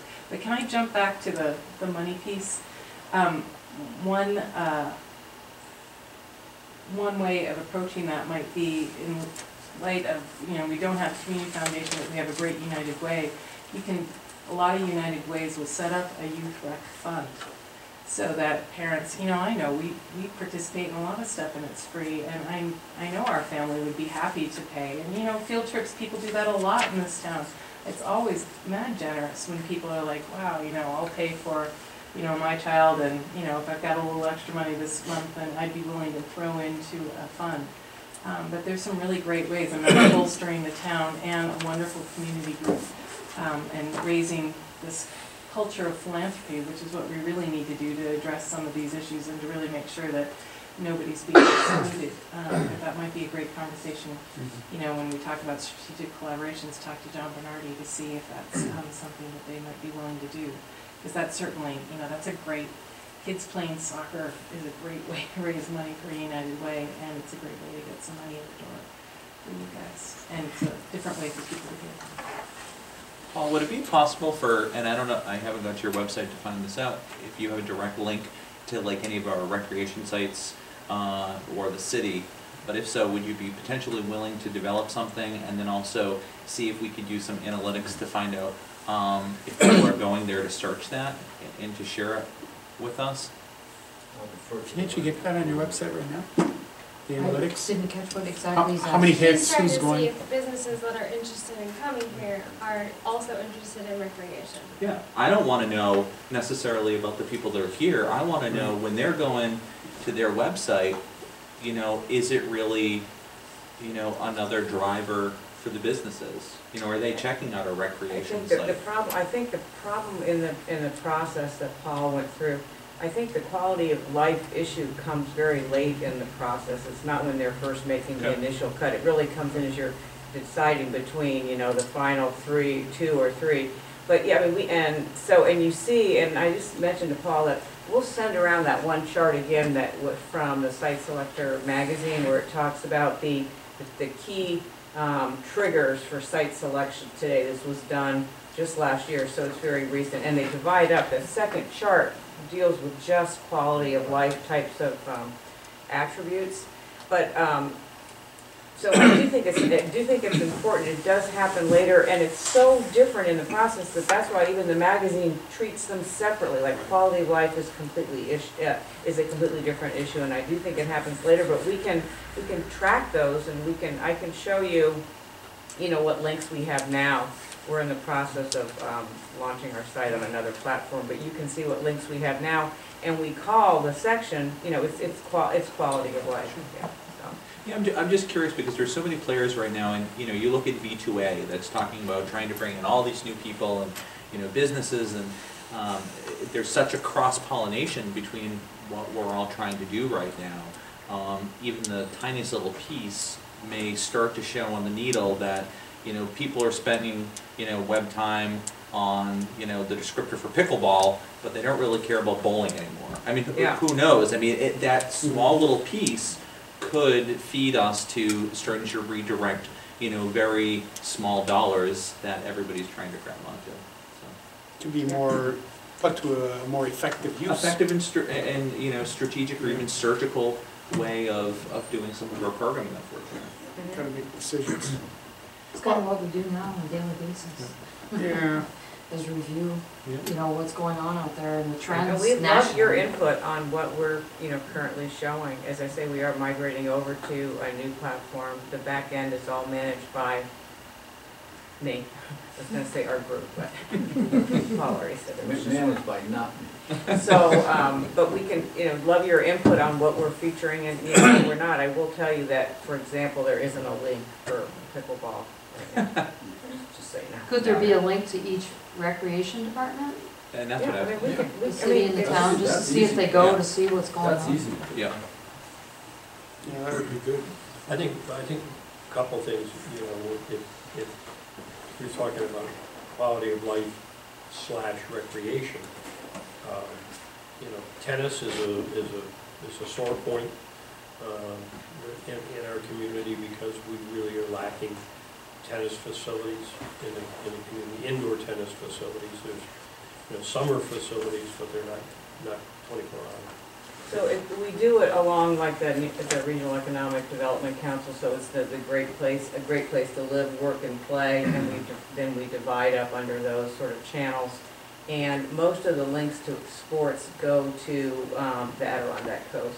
I mean, we have, you know, we have your old site, but I mean, just then I have a widget, a sidebar that has links to, because that's just so easy the way the Adirondack coast sites. And boy, you're on the right track with that, because, you know, when you talk about trying to really pigeonhole and attract the people that really, where you have something they want, if you can get to sailors, you got what sailors want. Okay? I mean, they call this the inland sea, you know, Lake Champlain. I mean, it's called the inland sea, and it is. It's a phenomenal sailing body. Golf, the only negative there is we don't have a private golf course. But the reality, I mean, we also don't have a municipal golf course, and we don't need a municipal golf course, because we have an abundance of golf available. I mean, nobody has trouble getting a tee time in the North Country. Okay, we've got, you know, we've got 3 golf courses right here, and so there's plenty of golf facility available to the area. So for those kinds of desires, you know, it's readily met. The challenge in linking, you know, sort of quality of life issues is that it's one of those terms that everybody defines a little bit differently depending on what your personal interests are. Oh, yeah. You know, is it music, is it theater, you know? If you came from a country club life, you know, you're gonna find Plattsburgh solely lacking. We don't have a country club. Well, one of the major issues that our community faces that comes up all the time is this concept of a master calendar. You know what I mean? Like, that's a huge item for quality of life. You know, what's going on with the town's recreation program, but what's going on with the Strand, and what's going on with, you know, Depot Theater and a whole bunch of other stuff. You know? At the university. Yeah, I would There's agree. a lot of great things Yeah. going on. Absolutely. What's sad with that, Mike, is the newspaper will do one, the chamber will do one, we may do one, he does one, Yeah. she does one, they hit, they miss, and if I only went to one, I'm only getting with that one posted in it. Everything else is missed. That's why I thought it was There's so no- interesting, Amy's statistic on the #1 way that people get, because, and Word it's of not mouth. because of that, so it's word of mouth, Yeah. because you can Yeah. count on that, on what your neighbor knows. Amy, is there anything you else better you'd not like to go count over on with it. this with us tonight? Because we've got one And more then you go big somewhere else to presentation. validate it. No, just if you You're have okay? questions, my contact We know how to information's go there, over and I'm it. happy to cross-tab anything, or if you want statistics on what makes a valid sampling, I'm happy to give you more detail on that. Just let me know. Thanks for the very much. opportunity. It was wonderful. Thank you. So you're saying we can ask any questions? Well, I'm saying it's 20 of 9, there's a long evening, we have a lot to do, and you can ask them any question anytime you want. How late do you get to sleep? As long as I want. I get up at 6, okay? No, the next day I get up at 6. No, I got up 6 this morning, but I didn't Trevor, know after that. please. You go to work. You chose to go another I got job. an extra one in, You have more to do than you know what to do. Comprehensive land use master plan update, this is where it begins to come together a bit. Glad you all felt the need to wear Rubber suits meets the road. Yeah, we want to dress up for you, Trevor. Special Golly. man. Thank you very much, and it's a great job. I'm gonna stay over. Oh, yours, oh, yeah. Um, You don't always do it. So my niece sent me a thing on Facebook yesterday that supposedly gives undisputable, it ends the story of what came first, the chicken or the egg. And it's the chicken because the proteins that make the eggshell are only made by a chicken. So, Story. and that's pertinent because Dan's got that down, he's making a note right now, you heard it here first, told me Facebook said so. it's resolved. It's gonna be quite a scoop, really. But that's pertinent because the 2010 comprehensive plan is our chicken. It comes first. And Bernie and I have had some conversations about this in his office, and I actually get a little bit impassioned about it because working in the planning department, we are forced to take this long view on things. Every day we have people in our office making you have a short view. This is the most important thing every day, right here, my issue, my issue, Right my now. issue. But the long view is this document, and regardless of who's elected year to year and what terms and interests are in place, this document represents what the community's vision is for the long haul. And so that's why it's really probably, in my opinion, one of the most important documents in the town. It really drives what the vision is for our community. And in 2010, the town of Plattsburgh contracted with Shays and Companies to develop this plan. The town board appointed a comprehensive land use plan committee to help design and steer where this plan would go. And in the end, quite an impressive document was made that outlined all of our recreation opportunities, educational opportunities, human, natural, cultural resources.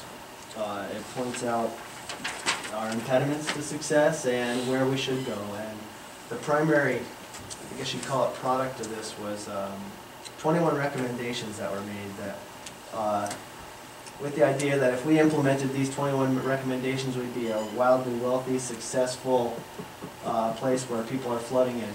And in some ways, maybe that's true. In other ways, it's more about steering the ship. And some of this started with Mr. Cashman, actually, about a year ago, showed some interest in having an assessment of this. Where are we? 5 years ago was a long time. Nova Bus was shiny and new. You know, the airport was just kind of fledgling. You know, flights were moving in and out.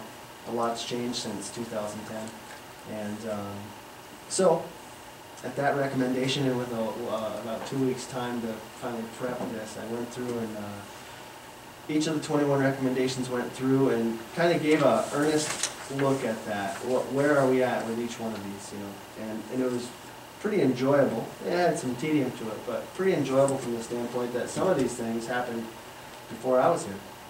So I didn't get to see the implementation of some of them and the roots of them, but things such as the 2009 home grant for rehabilitation of substandard housing, some items that I hadn't seen and how their implementation flowed, micro enterprise grants in the town. And I would say with some certainty that I think some really positive progress was made on a number of these How do we items. shut this? You're not gonna use this? No. How do we no, shut it no, off? You so can just that- push that button twice, the green button. That should slowly shut. No, slower. Push it twice, slower. I can do without the hot air. How about unplugging it? I'm about to. Leave the fan. That's definitely the thing that, oh, try actually maybe that other one, the gold one. Twice. There you go. All right, I steered you wrong. Thank you. There's a couple things though I just wanted to jump in, kind of give Cliff's Notes stuff, what I thought you all have it and you can all read it, but there's some of the stuff that ties into what's been spoken about tonight, and actually tying it right back, you know, with the idea of recreation and who we're drawing into the town and business. I guess it's a timely thing to point out.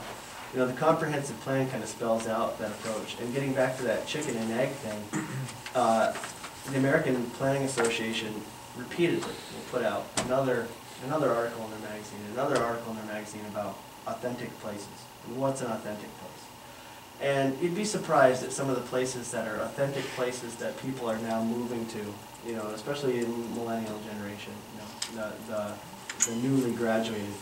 And some of these places are smaller towns that don't necessarily have big economic centers, but they will in 5 years now, because they have things that are unique to them that you can't come to other places. Like Plattsburgh's unique in its sense that where it's lakefront, even as something as hokey as the Michigan, the accent of the people, its position, and I think that it's important to never say we're close to Montreal or just across the lake from Burlington. That's great, they can put us in their travel brochure. Come on over. That's a good thing to be able to say that you're an hour from Plattsburgh. And I think that's the position that we need to take, and even the way we voice our opinions in the comprehensive plan, because they're close to us. We're not just across the pond from them. You know, we're an authentic place. And when you're saying whether, I'm leaning out here on a limb here, but saying whether you subsidize recreation programs or not, some of that is all part of the big picture of, well, if they have cheap rec programs, maybe I do like going there. It's one more reason. Not that it should be free, but it's one more part of the huge puzzle of what brings everybody in. But I'll get right to my Cliff's Notes version because it is late. But feel free to jump in if you have any questions relative to what you've read. But I think recommendation item number 6, which was various suggestions about upgrades to our transportation area. Some of them you might look and say, well, what have we done? We haven't built any big roads. There is no connector between Tom Miller Road and 374. Geez, we didn't do that. But some of the stuff that we did do in the 2011 zoning ordinance amendment will make a drastic change to the commercial corridor in Route 3, Tom Miller, and limited access. We gave specific recommendations and guidelines on how you can access the commercial corridors, how people can move in parking lots safely, and with a real focus on safety and access management.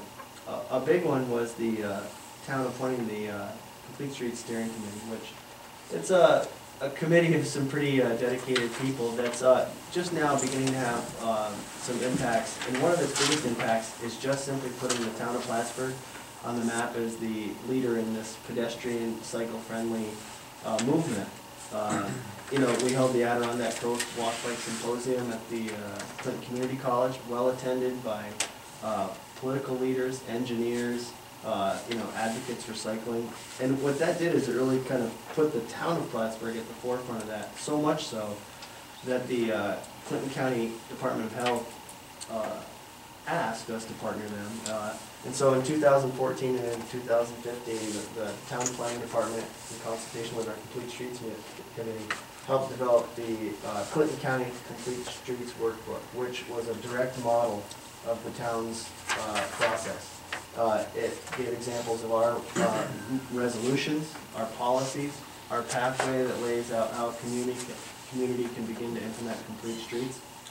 And what that means for transportation is we're showing a long-term dedication to this for the future when we apply for grants. When we're looking for funding other projects that we're looking at, we haven't just been doing this year. This isn't some project. We've shown a long-term dedication to these projects, and I do think that'll go a long way with that. I'm afraid you're going to leave your number 6 that I want to know. In your report, you noted improved communications with the city of Plattsburgh. Well, we'll get there.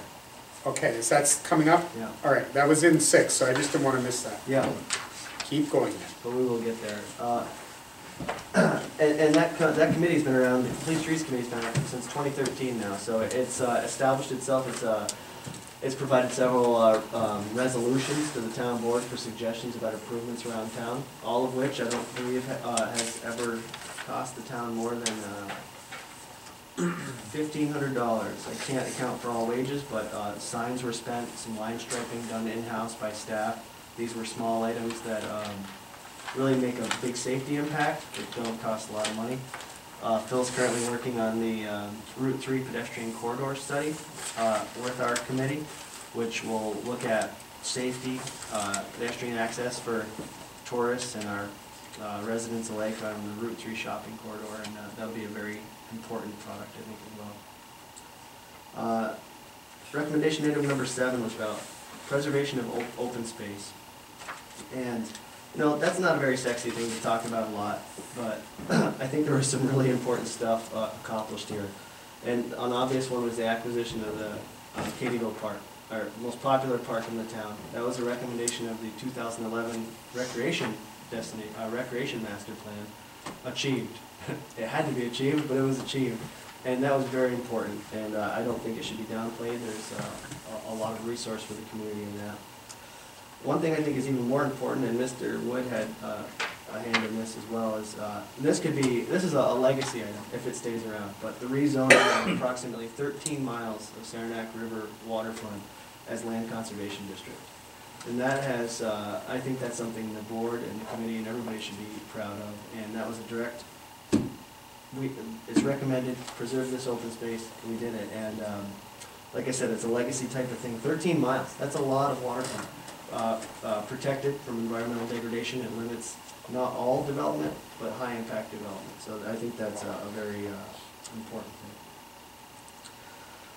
Number 10 was recreation. We've talked a lot about that today, and one of them was simply come up with a recreation master plan.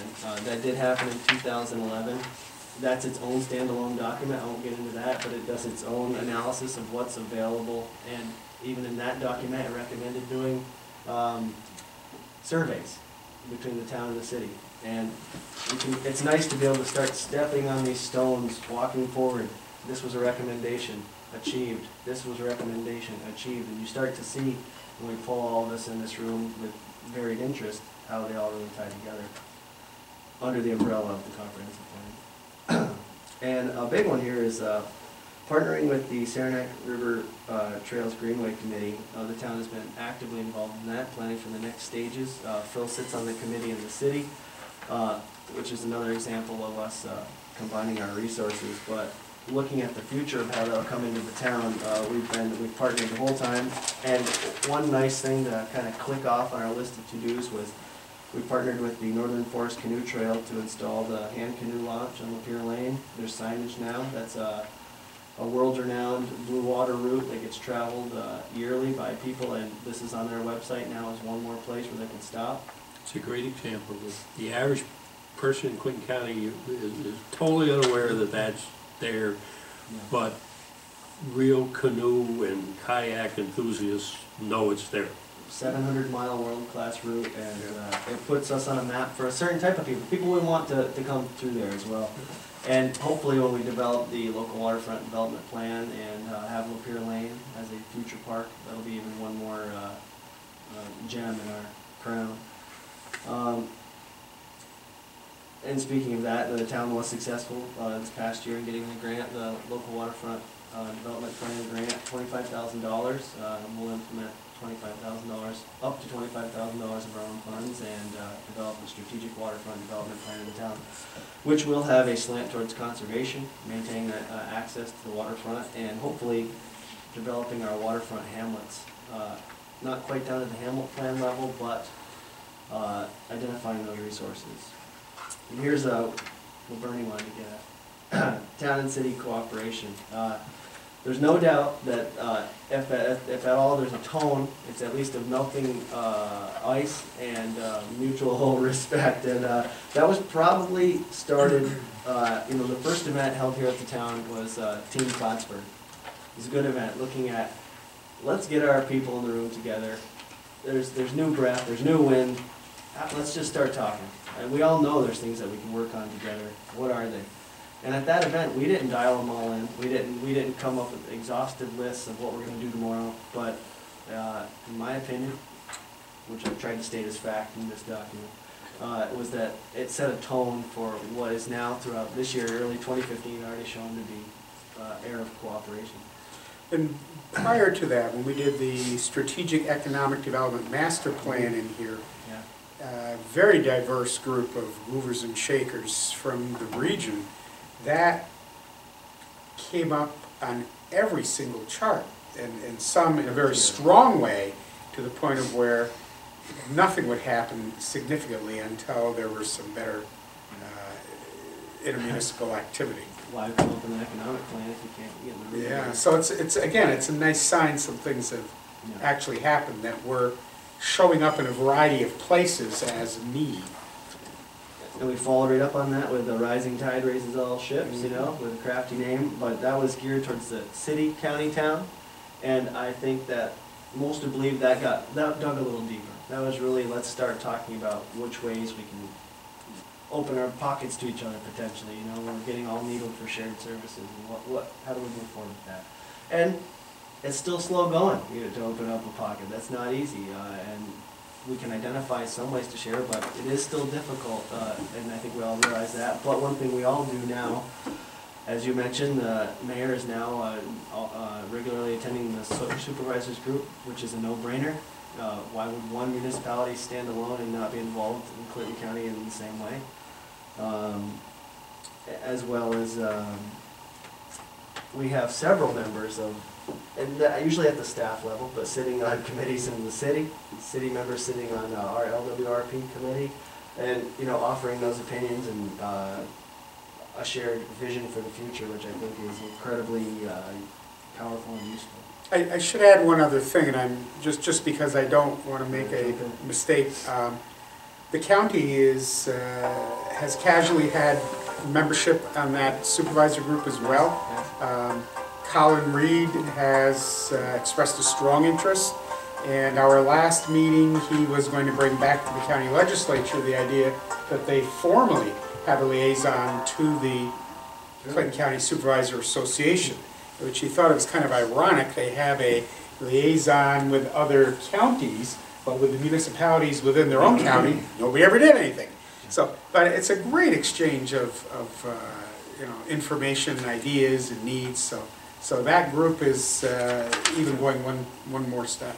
And anecdotally at the staff level, I know Phil and I interact with the folks at the city all the time, and I know that's with the water and sewer department, it's with the highway, it's with every department. And that's historically, I believe, been true, and now we're just at a new phase of that where it's at the top of the pyramid too. Yeah, I just want to jump in here because, you know, Trevor's been working on this and very diligently, and this is how dynamic things are that are in progress right now. As he's talking, we've got under ecology, I'm not sure whether did we talk much about the effort between Plattsburgh State and the rec department at Champlain, at Katyville? Okay. And then following up on that was just, and this just dropped in our laps, the Imperial Dam project and the salmon fishery, you know, efforts for really what is upstream of the dam in the town of Plattsburgh. So that's just falling out. And then also, our objectives too. What's that? Yeah, restore the salmon fishery. Yeah, it's very clearly marked in the comprehensive plan. And then also the Lake Champlain Bikeways through Steve Peters has recently been collaborating with some discussion about marking the Route 9 Champlain bike path. So, you know, it's amazing how these visions. It's already got a date.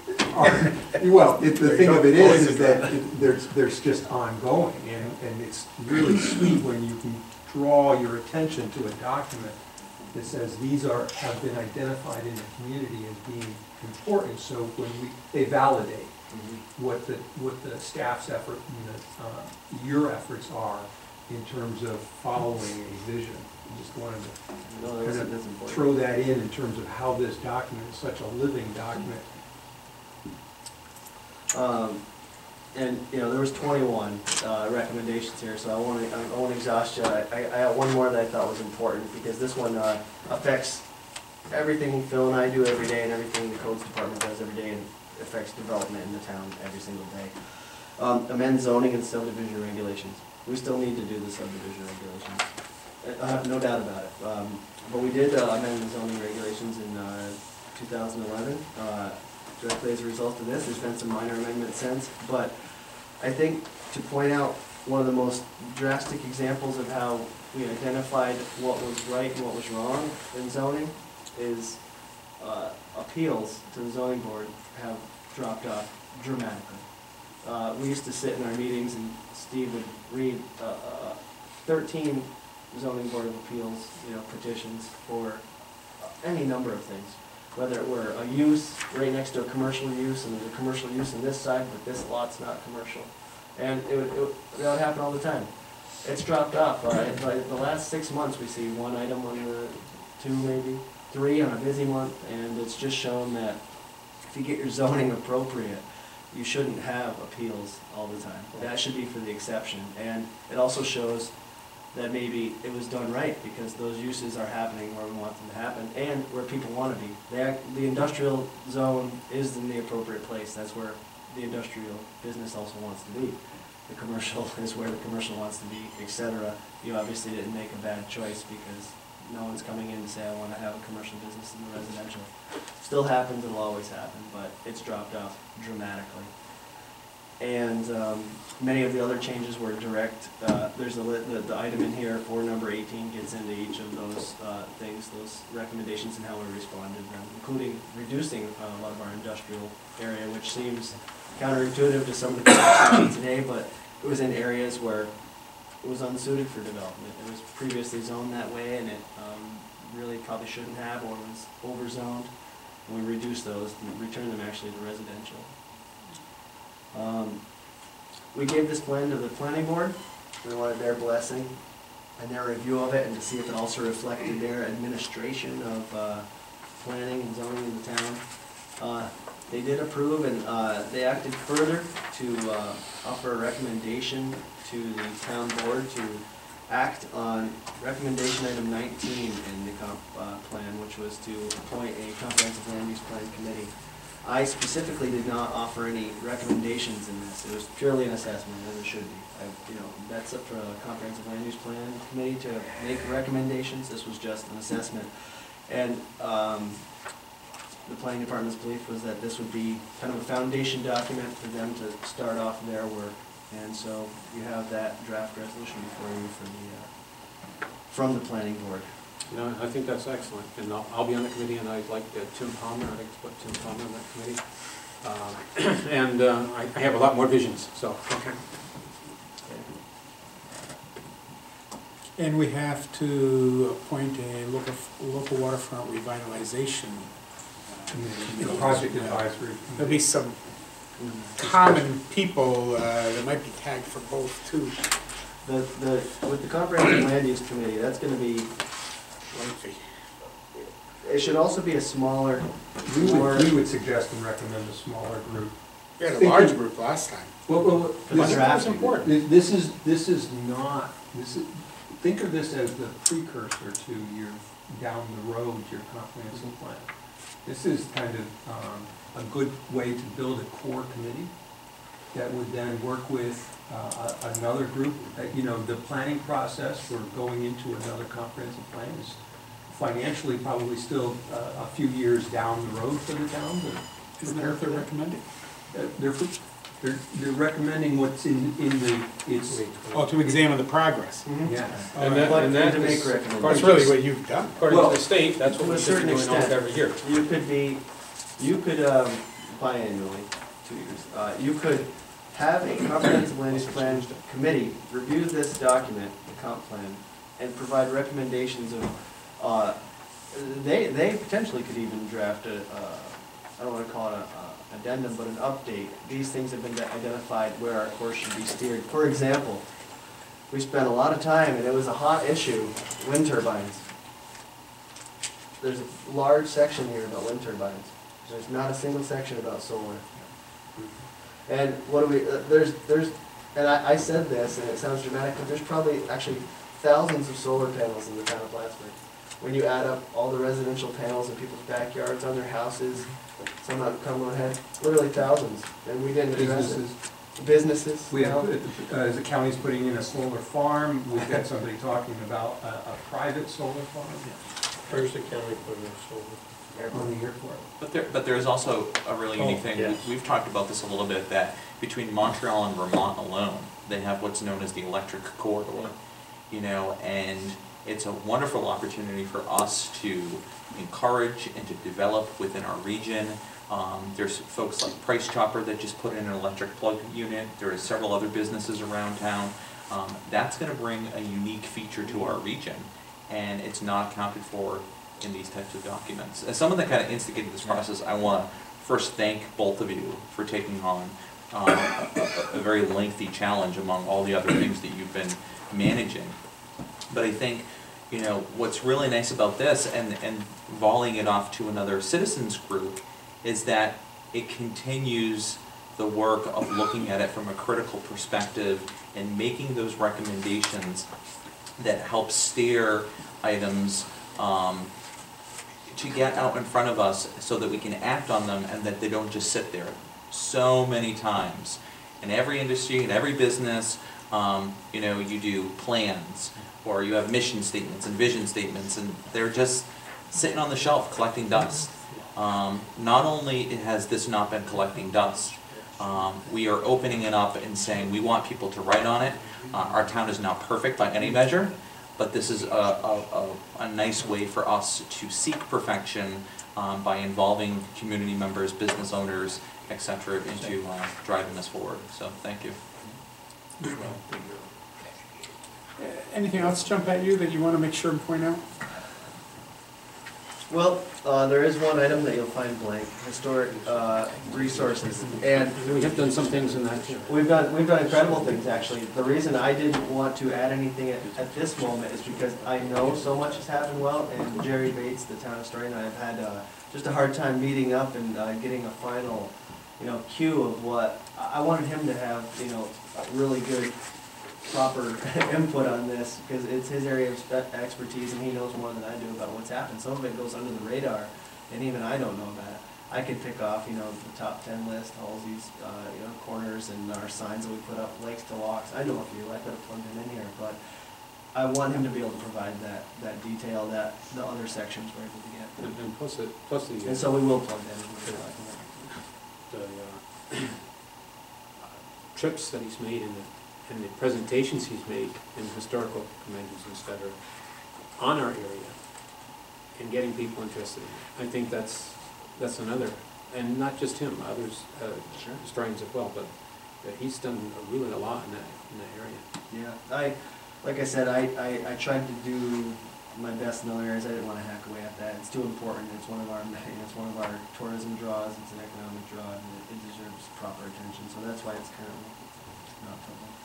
I think that this is an excellent opportunity for you as board members to kind of think about, okay, this document has already seen a lot of fulfillment. Trevor's done a great job of identifying some of the things that both have had fulfillment and that have not.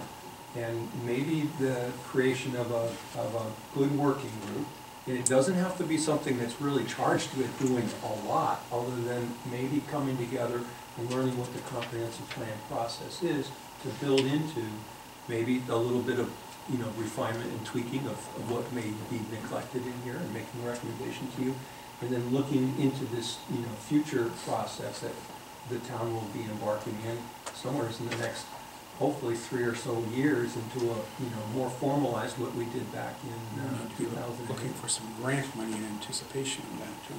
Well, It's time. that's always a tough nugget, is that, It's time. Things have changed fast in a short period of time, so it's time. well, yes, and it's, you know, and you're right, that's important, to be looking and posturing the town with knowing how the Red Sea process has been working, and that there are places where pots of money are available, such as NYSERDA. You know, that just popped to my mind.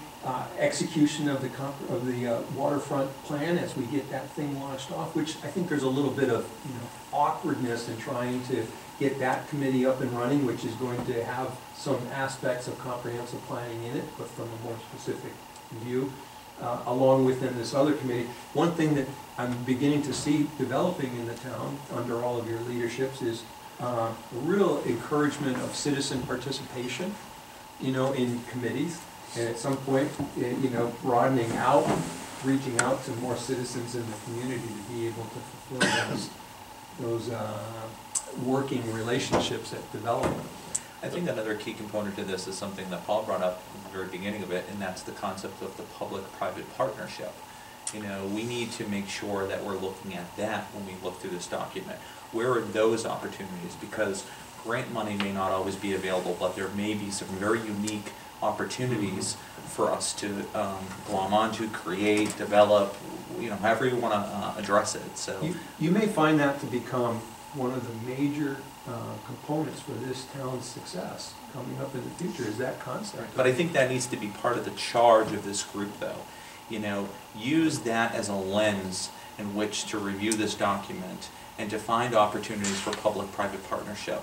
Would you know, think, as a citizen group. Would you think that there would be I mean, if you have this group of people and they felt it was necessary to convene other people in some fashion of a forum to have a discussion, maybe broaden out parts of this in you know, in a build-up kind of fashion, that they might be so inclined to be given that opportunity to pursue something like discussions about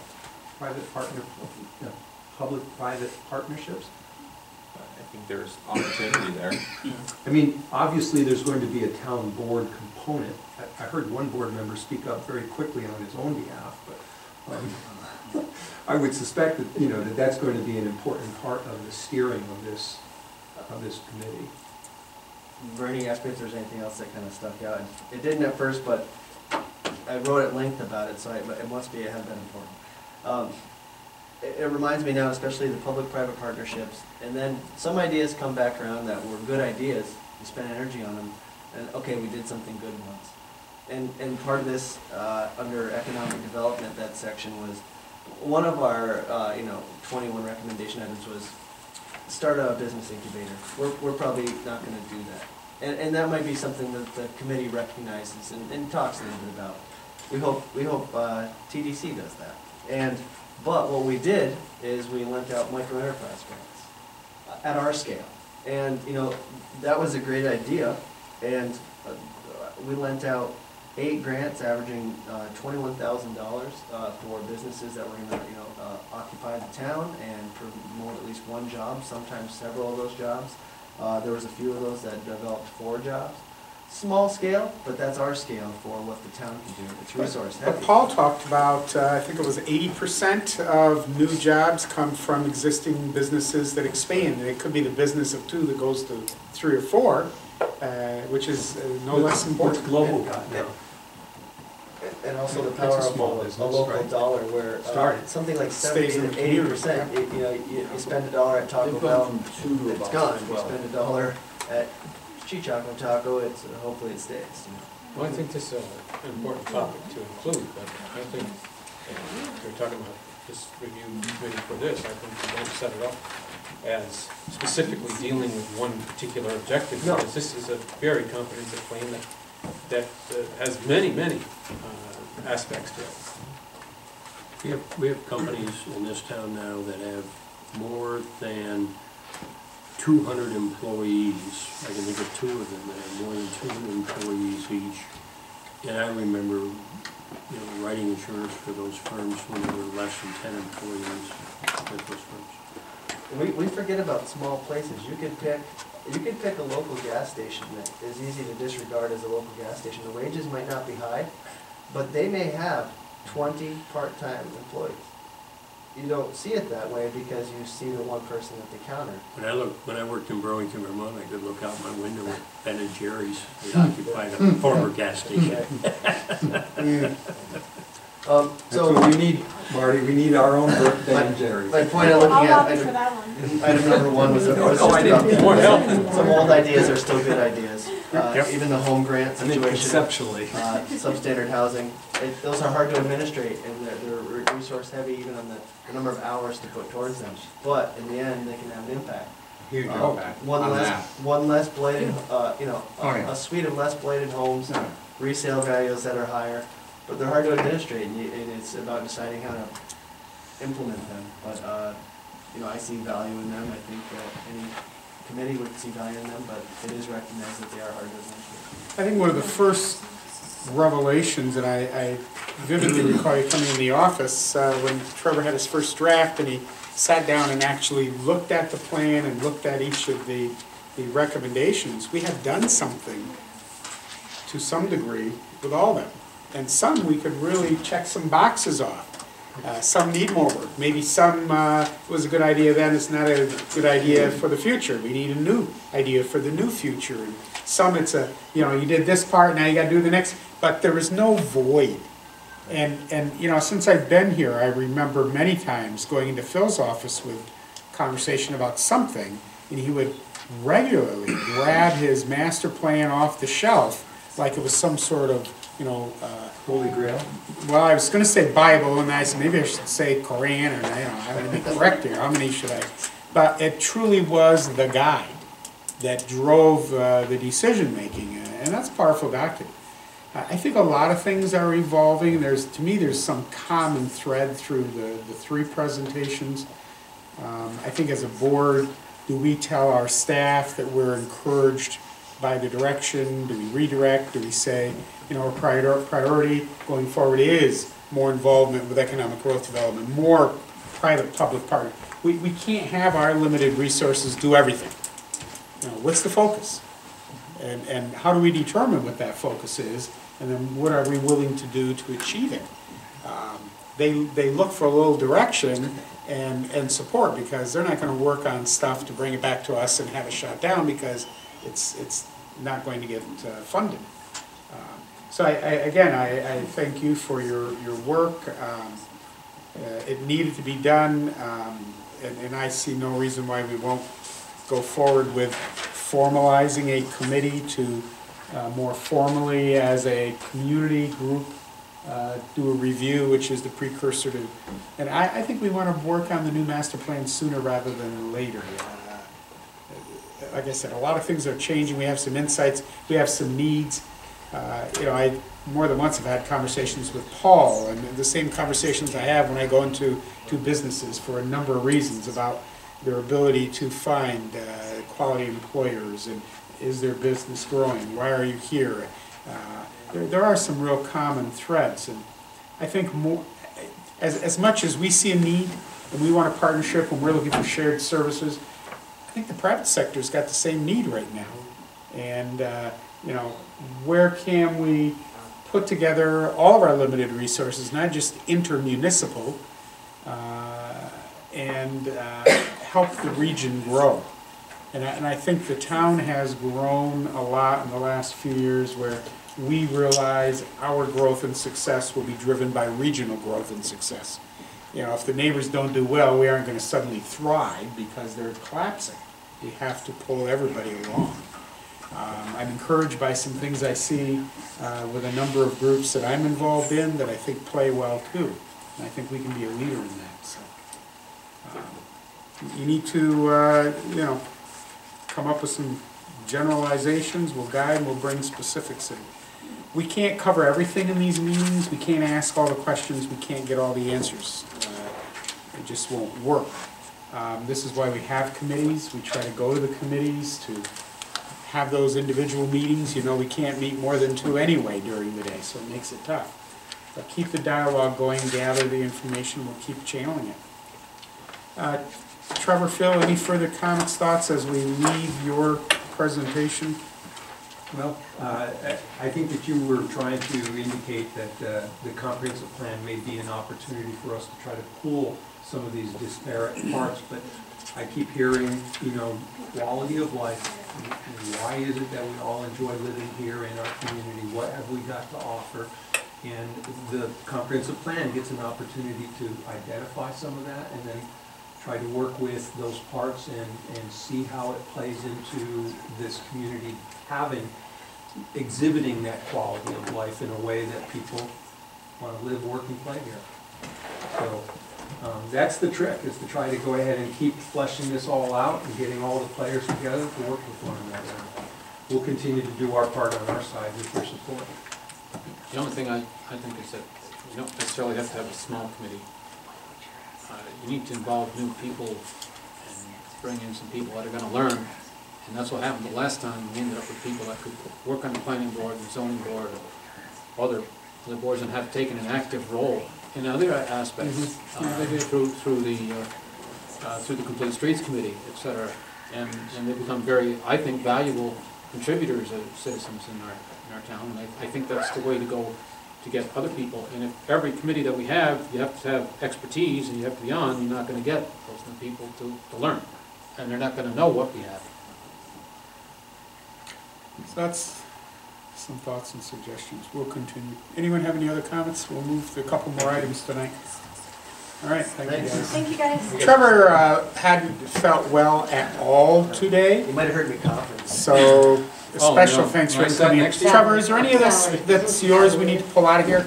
No, Or that we as need long to as it's just shut disinfect. down. Oh, yeah. There you go. I hope I'm not contagious. No, if it's just left right there, if somebody wants to push the button on the computer, off. And that's it. Nothing special. Well, I was already sick last week and I'll come get it in the morning. slowly healing, so hopefully we can It's in the air. Health to Thank you everyone. again, get some rest. Yep. Couple other items, and literally about two, but they're important. I brought back the monthly department reports resolution where we tried to collate them. Remember, I said there would be some phasing in, especially with the first one of the year where we might do a little catch up, where we've got some annual reports. Probably next month there won't be that issue. You'll either have your monthly report or no report. Well, I thought it was good. I thought it covered all the aspects. Well, what did, the way we revised it? Yeah. I just don't want to have a circus, when we're out there again. So we're talking format. Meg had shared some ideas with me that are very valid. I don't know if you want to throw those out, but collectively as a group, if we're going to use this form or some other, I want to know the one we're using, so we're not arguing about format of a resolution. Well, then we've got to discuss it now then. That's why it's your time. You just said you thought it was good, so are there any other comments?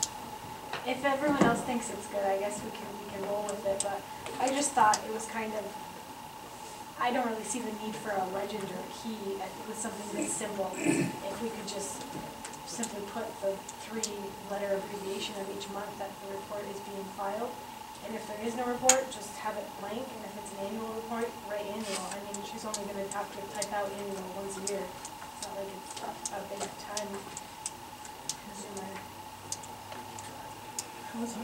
I agree, and I think it would work to the benefit of someone who would be then, at some subsequent time, trying to find a given report. Exactly. They would find it a heck of a lot faster that way than they would, try to read a legend And for figure it out. somebody like Jerry Bates, the historian, who maybe doesn't submit a report every month, if he does one for January, February, and March.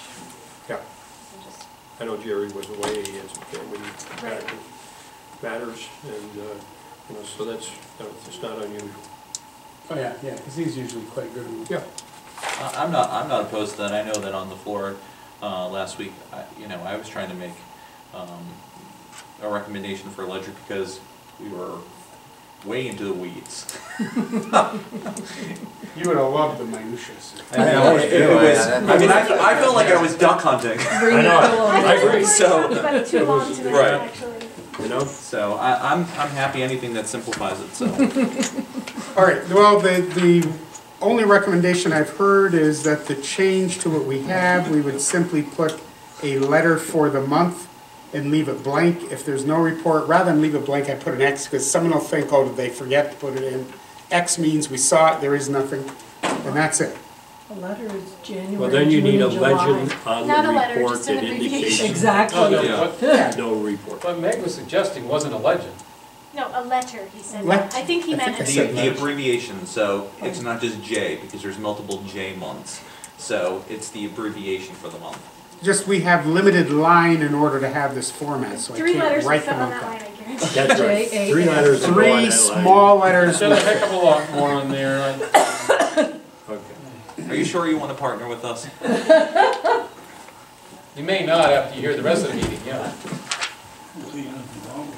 So is that the adjustment we're making? Yes. Everybody's gonna live with that Yes. Yes. without need for I further? still think it'll save paper. I think, But if it doesn't save my blood pressure, it is of no value. You might need some years. Okay, the next item we have is a draft resolution concerning the, what's become annual fireworks for the Winterfest at Post 1619.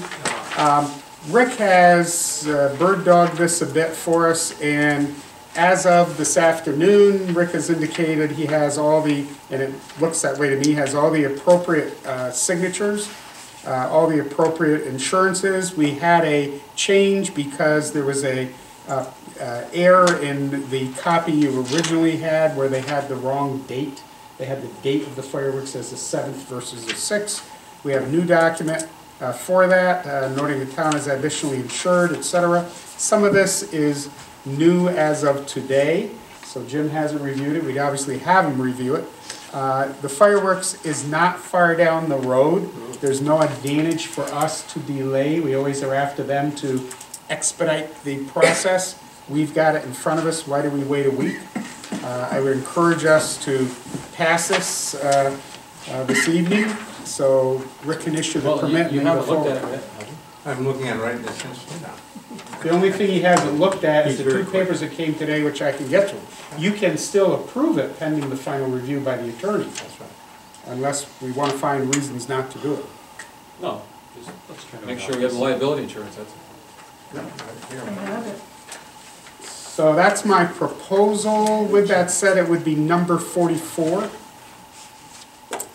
So we have resolution number 44. Rick, I'd ask you to bring to the table Fountain Brothers American Legion Post 1619 application for permit for public fireworks. Whereas Fountain Brothers Post 1619 has duly submitted to the Town of Plattsburgh Town Board an application for a permit of public display of fireworks to be held on February 6, 2015 to take place at American Legion Post 1619 situated in the Rand Hill Road in the Town of Plattsburgh. Whereas the town clerk has verified that all the required documents and fees have been received, and the town attorney approving the application and liability insurance covers as formed, and Fountain Brothers Post 1619 as the controlling agent of the land on which the public display of fireworks is going to be held, having approved the granting of said application by the town. Now therefore be resolved, the town clerk is hereby authorized and directed to issue the required permit for a public display of fireworks by the applicant on Friday, February 6, 2015 at the American Legion Post 1619. And it be further resolved that a copy of this resolution be given to the finance manager, code officer, town clerk, and full insurance. A motion. Mr. Cashman, second. second. Mr. Mannix, any discussion? The other thing we didn't have is, let me see, excuse my paper by all the agencies, which I have.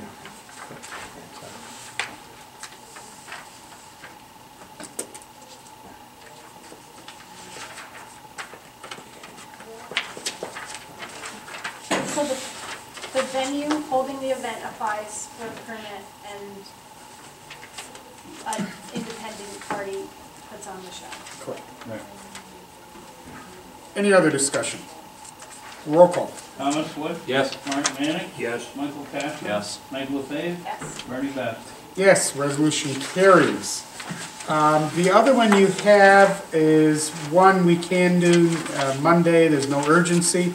You have no background. The bottom line is we had a new member, Mr. Black, joining the Zoning Board of Appeals.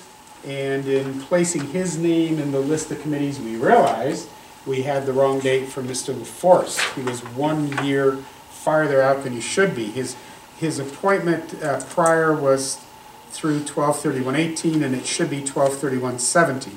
We want to keep those all staggered, and this will... Is Matt Rogers on this? Because according to my list, he's expiring 12/2017. And you're only supposed to have one expire in a year. Well, with this correction, we should have one a year. I don't believe Matt is still on there. I don't have the committee with me. Well, here's my list. And I'll email what I've got, and we'll bench it against what you've got, Tom, because that's changed. I don't know if the one you have has changed or not. I don't know you have.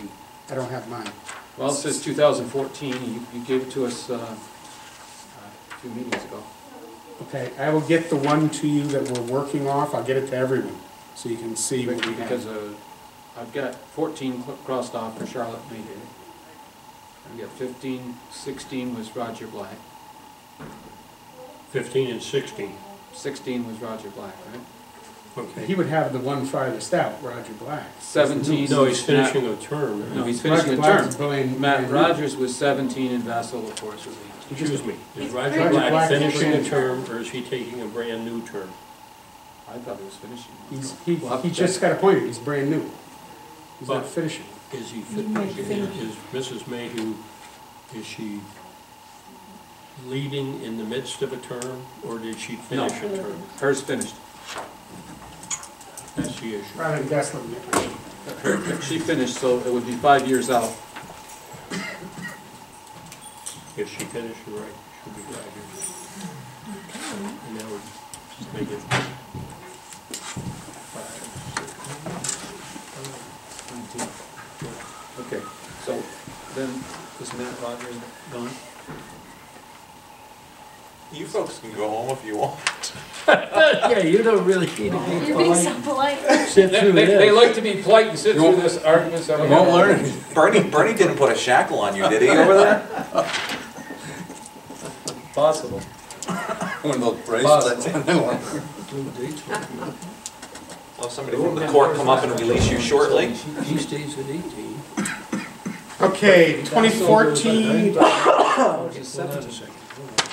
2014 is Charlotte Mayhew, 2015 Henry Hale, 2016 Sherman Rabideau, 2017 will become Vassal LaForce, and 18 is Matt Rogers as a new appointee. And you have on here 12/31/17 Matt Rogers. You got Matt. I don't know what you have, I don't know where that came from. Right, I've got the same one that you got, Tom. This is the one that I Yeah, have. this was printed in 2014, I think we just need to check it before we vote next week. after we did. I just checked it. 2014 ends the term of Charlotte Mayhew. Right. 15 Henry Hale, Right. 16 Sherm Rabideau, Yep. 17 will be Vassal LaForce, and 18 the new appointee, We're looking Matt Rogers. on this form that we have in our hands. It says Vassal LaForest, 18. That's Matt. wrong. Okay, let me finish.